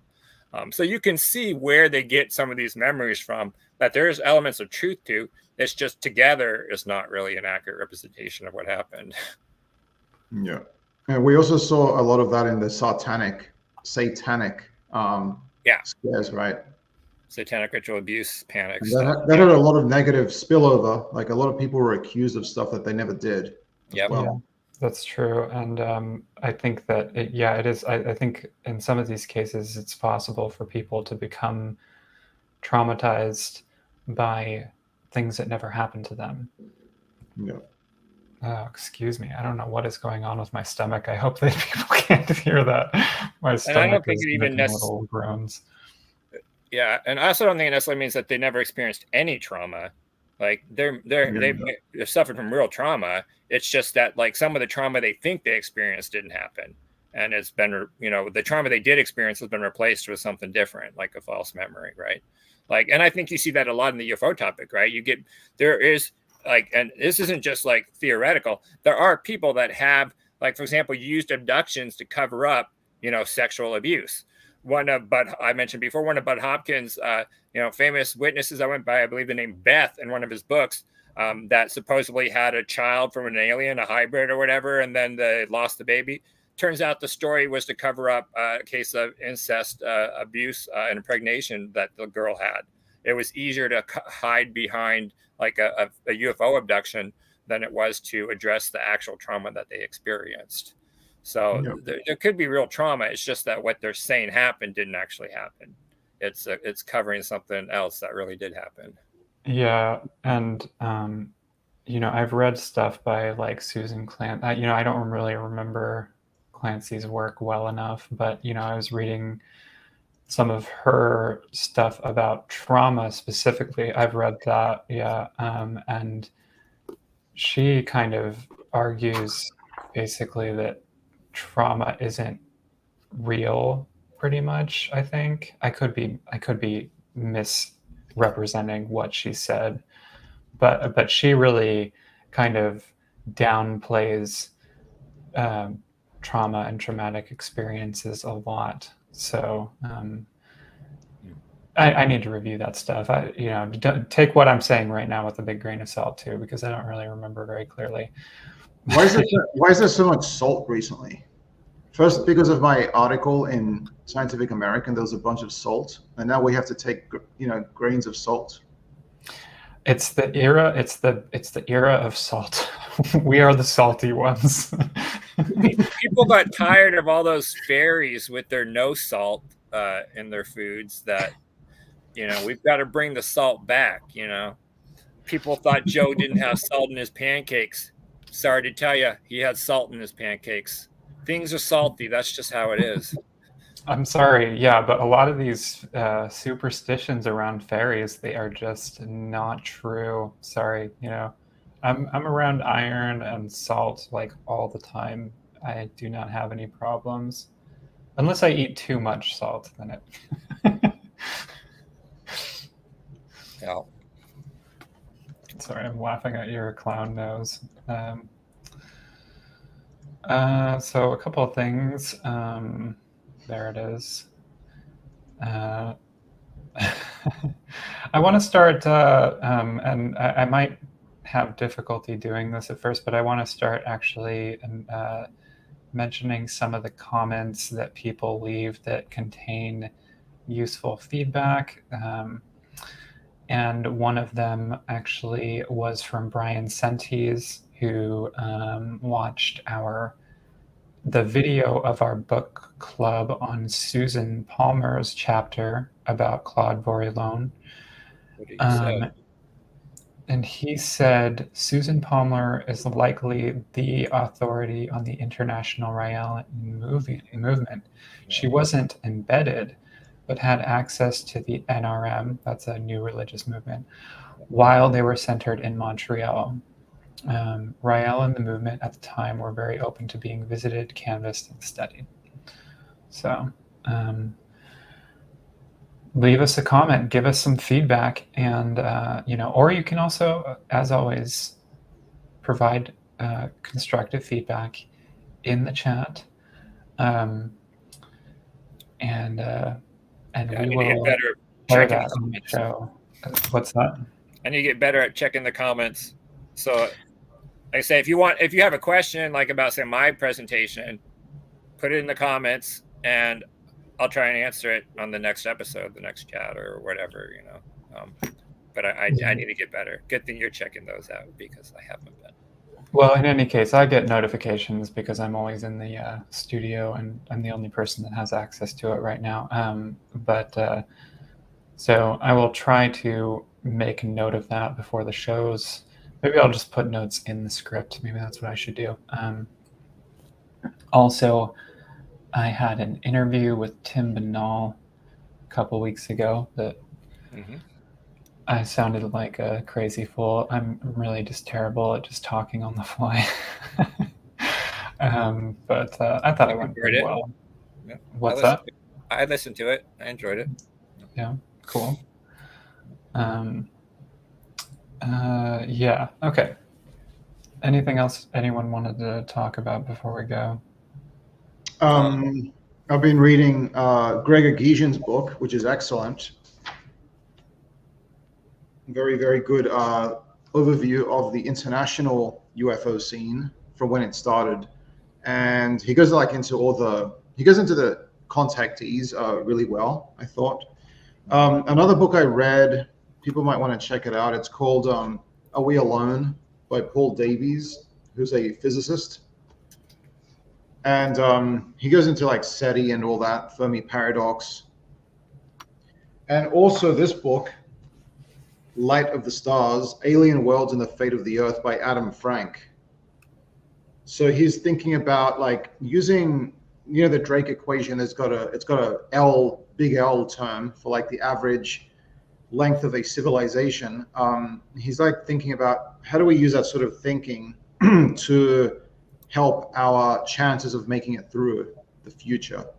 Because like we have to think at a sort of planetary level with all the feedbacks and coupled systems that we now know about in Earth system science, and how a civilization is like a thermodynamic system, interacting with its planet, its host planet. So how do we apply that sort of planetary thinking to, being more serious as a species? He likens us to teenagers, right? Troubled teenagers who don't have any other examples to lean on. But then like when they think in a more universal sense, they can think, oh, well, maybe we're not alone in this. Like when teenagers are talking to other teenagers about their problems, that's sort of like what we are right now.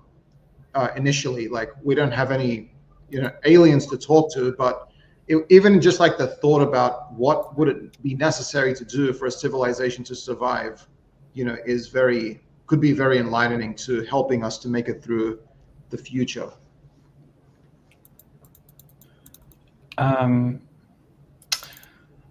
Yeah, I think something I've been thinking about a lot is, taking care of yourself before taking care of others. Like you got to take care of yourself before you take care of other people. And I think that kind of applies here in a way. Like we have to take care of our planet before we can start worrying about, what we're going to do in the far off future. And also I think, Yeah, I don't know. I was going to say something about the term civilization, but I feel like in this context it's a little bit different. That like people use this term civilization when they talk about like aliens and stuff like that. But in a lot of contexts, I think the term civilization is kind of problematic because it kind of He's only talking about civilizations capable of doing radio communication. They've reached a certain industrial and scientific level. Like, obviously Rome was a civilization, but he's not counting that in his analysis because he's thinking, this large scale industrial setup, how does it interact thermodynamically with its home planet? Yeah, well, what I'm saying is that, like in anthropology, the term civilization is frequently termed problematic because in the past, anthropologists and scholars have kind of used it as a way of putting certain cultures above other cultures pretty arbitrarily, and it's associated with a lot of racism and stuff like that. But for me, thinking about aliens, and alien life, I kind of wonder, if we saw like an alien species that was intelligent or something like that, and I think we might have talked about this on the show before, but if we saw an alien species that that had a level of intelligence, let's call it like just a certain level of being able to process information systematically and use that to change the environment to its benefit or something like that.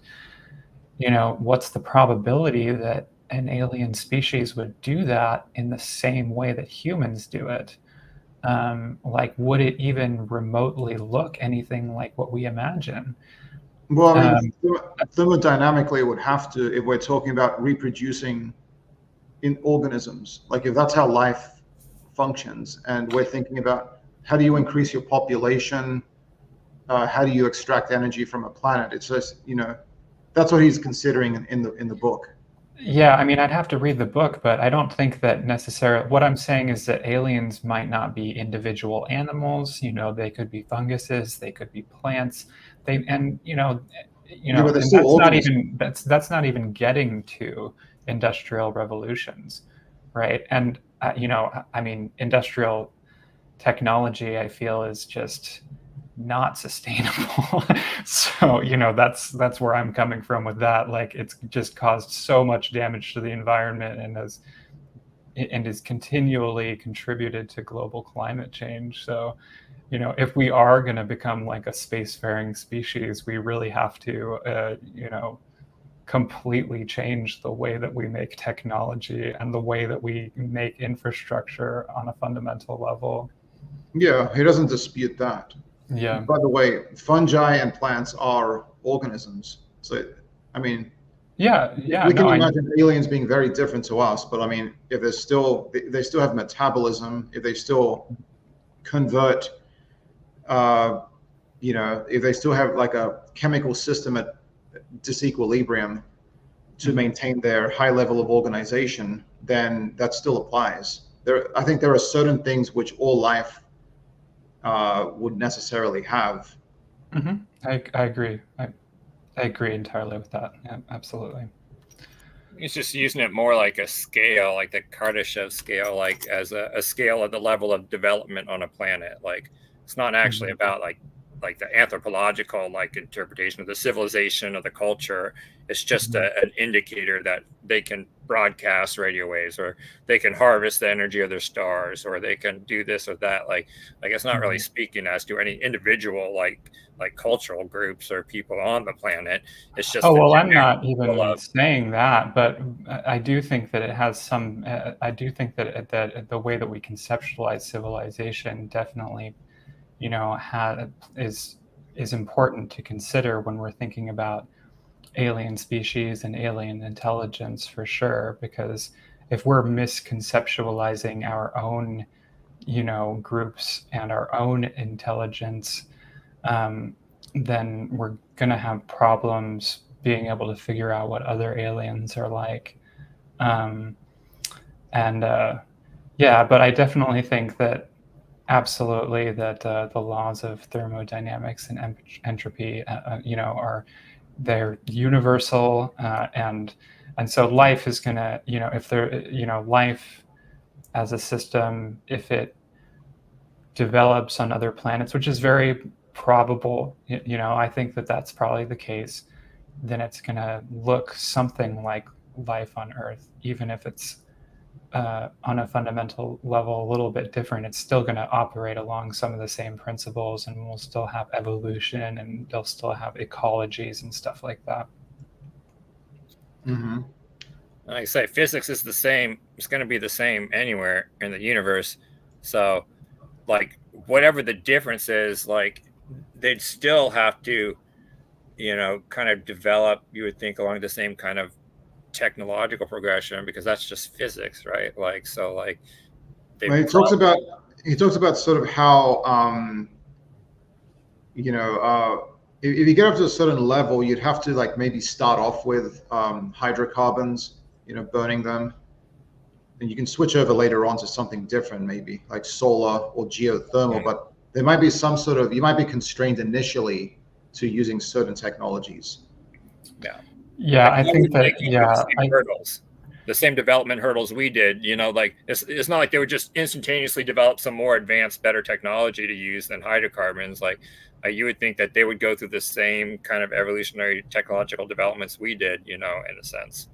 I don't think that's true. I don't think that's because that's not about us or personal biases or culture. Like, that's physics. That's what would happen just by definition.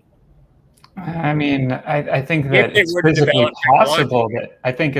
possible that aliens could develop the same sorts of technologies that we do, but it doesn't necessarily mean that they would, because, like I said, they might not be, a pro-social species like us. They might be a eusocial species, right? So they might not be motivated to develop technologies in the same way, or like consider, different cultures in different parts of the world.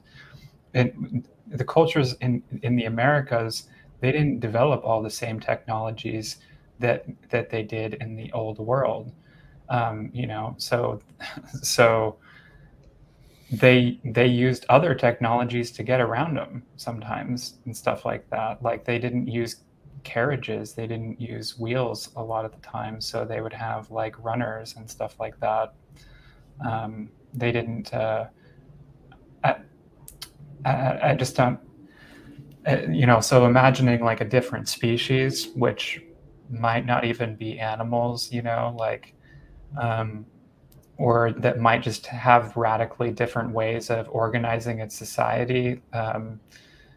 I could imagine that their technology could be really, really different and could go along very, very different trajectories. Yeah, but I mean, he doesn't deny that. Yeah. He's not even making a case about like whether the aliens are communist or capitalist or anything. He's just like a very, very basic, like very minimal assumptions about the idea that to have lots of individuals and in industry, you would need to extract energy from the environment. That's basically it. Yeah, I mean, that's the thing is I mean,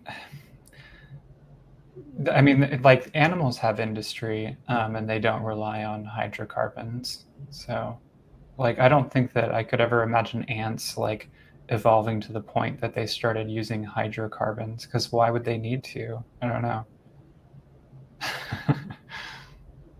Yeah, but they wouldn't.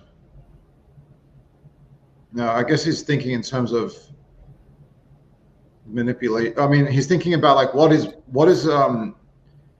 necessary in order to have radio communications. Yeah. Okay. So, yeah, just ancient technology, it's technology to move a plow around and to dig up the ground. That's a form of technology. But I think we're talking about like more advanced, like electric, like radio communications, like more advanced technology. And in order to get there, one, like physically, you have to have, say, opposable things that you can manipulate and build and construct and do things with, to even, like, I think, to create technology. So biologically speaking, you really have to like have digits and things you can build and manipulate with, because otherwise how do you build and manipulate things to create this technology in the first place? And then to get to the point of like technology like radio waves and things like that, and actual like what we consider technology nowadays, like I think that's more along the lines like, yeah, you can argue that there was technology hundreds of years ago that they did and it was, you know, good for the environment, they didn't use hydrocarbons or whatever, but like that's not really what we're talking about. We're talking about like technology like we consider technology now. Yeah, I mean, like radio waves are produced in nature, and so if a planet has an electromagnetic field, it produces radio waves, right? But that's not technology. Right, but I'm just saying, like, if there's radio waves in nature, I don't know. I'm just trying to play around with this radio thing, but yeah, I mean, I don't know. I'm not sure. I might not be on the same wavelength. Oh, that's a good. That's very wavelength. But also, the other thing too is that life forms could evolve. I could totally see life forms evolving the ability to create radio waves, right? Because there's life forms that produce electricity, you know, and there are a lot of different life forms do utilize the Earth's electromagnetic field. So, you know, I don't see it being too. I mean, we have little. You know, we use ATP and we have mitochondria and stuff like that. So we have little power generators in our cells, and we use electrical charges to move, you know, to make our brains work and stuff like that. So I could totally see like a life form just evolving the ability to use radio waves, right? Yeah, conceivably. We still have to think of an evolutionary pathway. I mean, it's easy to say that you can imagine it, but like, it might not actually be true, possible. That's true, but at the same time, I think that considering the invention of radio on another planet is also a super, super narrow possibility, and I think that, you know, I tend to view alien life not in, you know, the way of being like very similar to humans, but probably being very different. I think that, to me, sounds to be like the more probable thing. So if life forms on other planets became able to travel through space or to communicate with other life-bearing planets, I'm not even going to use the term civilization here because I think that narrows the possibilities. Setting aside the whole anthropology thing, just talking about alien life, right? Because if we come in contact with alien life, it probably will not be coming to contact with a species of these, you know, pro-social individuals that, you know, that develop the same kinds of technology that we do. I think it'll probably be something completely different, you know, because it's life, Jim, but not as you know it. Not as you know it. Not as you know it. It's life, Jim, but not as you know it. Exactly, Bones. Wait, what is that from, actually? Is that from old song, old Star Trek? I forget who sings it. God, I forget. Yeah. Oh, okay. One other thing I wanted to say too about Star Trekkin'. It's the song Star Trekkin' by the novelty band The Firm. Yeah. One other thing I wanted to say about the your piece, Jeff, you were talking about the Nuremberg marvel and also in connection with the Tübingen case, which I have not gotten a chance to read Show and Obik's collection, but it's basically talking about, I just wanted to point this out on the show, it's basically talking about exactly this thing that I was talking about back in the UFO Detox Hour. in my segment on Orbs of Dusk and Dawn, they, in the introduction, they basically describe the exact same thing, and so I really want to read that, but and I'm going to as soon as I get the chance. But yeah, because there was also another sighting reported in newspapers in 1880 that Jeff had posted, that took place in a small rural town in Kentucky that sounds very, very similar to the Nuremberg sighting. And I don't know if Obek is actually even aware of that sighting, so you might want to share it with him, because I bet he'd be interested. I'm sure he is. I'm sure he is. Because I think an interesting hypothesis that I will bring up again is that it could be some sort of rare optical phenomenon caused by particular weather conditions. William Corliss had presented several cases of reports of kaleidoscopic suns, so maybe it's something like that. But again, that's just another thing that's been reported that I don't think has really been well documented enough to show that it actually happens. Yeah. That other case, Erica Carius in Sweden, which is in the 1880s, that I'm gonna do next week. 1806 is also 1806. Sorry, is also fairly similar to the Tübingen one, anyways. So yeah, it was a case of WAFs. It's another solar bubble case. Yeah. I also just wanted to quickly point out, people should check out, before Greg wrote that book after the flying saucers came, about 10 years ago, he actually started to publish a couple papers kind of on this topic.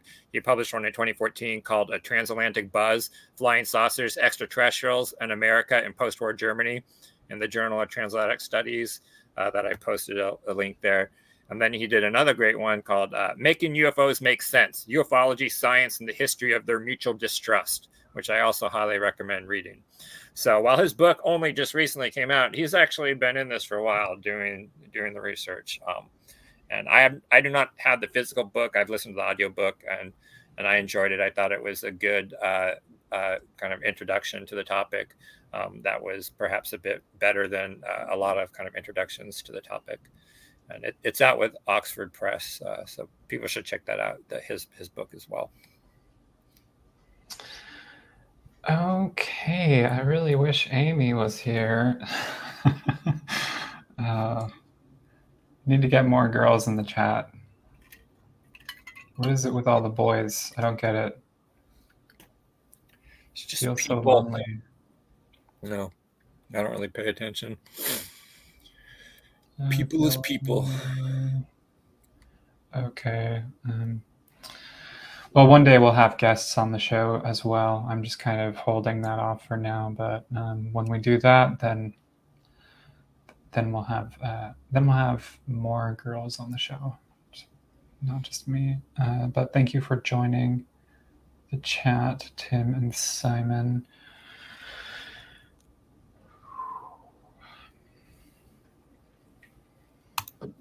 One moment. All right. And for our final story, a scintillating spring of time spaced out. Non-inconsequential penumbrations flammed across the Parliament of Owls Wednesday as a Korg of Tlun shifted saucerward across a mush of scoops. In west central eastern northwest by easterly north Texarkana, bowelfuls of mass told the New York Times, quote, "Why can't you hear me?" unquote. Unable to respond, reports acted as though this was all quite normal. One reporter thought something which was worthy of note but didn't go on the record. It was all quite sensible. Elon Musk, meanwhile, ate an imaginary turnip, which he then spat out 300 times into his own voluminous, while all of a sudden American political discourse made sense for 1 femto archon. Orange, the solace was bemused, but only ironically. Before we go, if you enjoy this show, we would like you to please consider subscribing to our channel, Ufo Sunset. Please also hit the like button and hit the notification bell icon if you'd like to get notified about upcoming videos. And come and join our cozy and intimate live chat. Metaphorically speaking, a great plus for joining the live chat is that you can give us constructive feedback live on the air, especially if we make any factual errors. You can also join our Discord, a temporary link to which will be placed in the episode description after the show. Here at Ufos, our political and personal views are not the same, and the work of each of us is independent work. Personal views or positions expressed in individual pieces are not necessarily those of Ufos, who is not a person, just a sorry, I almost made it there, but not quite. Who is not a person and has no views, or myself. Please be sure to check out our respective content. I can be found right here, right now. Visit Luis Cayetano's website, ufologyiscorrupt.com, and you can find Jeff Knox's daily posts on history and the science of UFOs on Twitter or Facebook. Jeff Knox spends all of his time studying UFOs, and he doesn't make any money off of it. Please consider visiting his Patreon page and becoming his patron. Thank you, Jeff. Thank you, Luis. Thank you, Rachel. Thank you, Louise. Thank you, Kevin and Ben, Jeff's patrons. Please consider also contributing to Jeff's Ko-Fi. And yeah, thank you to the people in chat.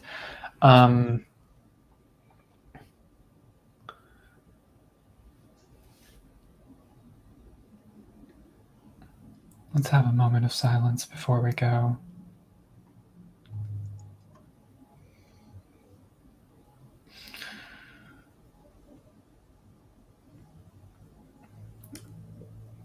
Any parting words, Luis? Before you die? No, I'm just kidding. No? I do have a thread for the next book chapter, the Polish case, that people can find on my Twitter. So if they want to read about that case in addition to the chapter. Oh, that's going to be the chapter that we talk about next week or next time. And hopefully next time we'll also cover a chapter 16 as well. What are you looking at, Jeff? Is there a UFO? Yeah, I think so.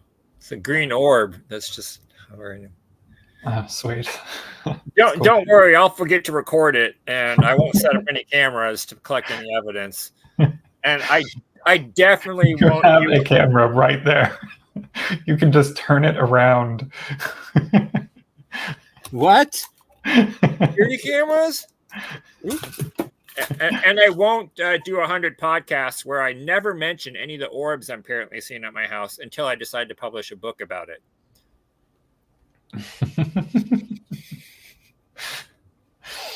Yeah. All right. All right. In the words of the disc, who do you think UFOs... Oh. Okay, let me try that again.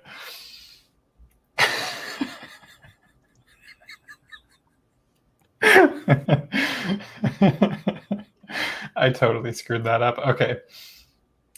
In the words of the disc, who do UFOs think they are?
Echo, good night.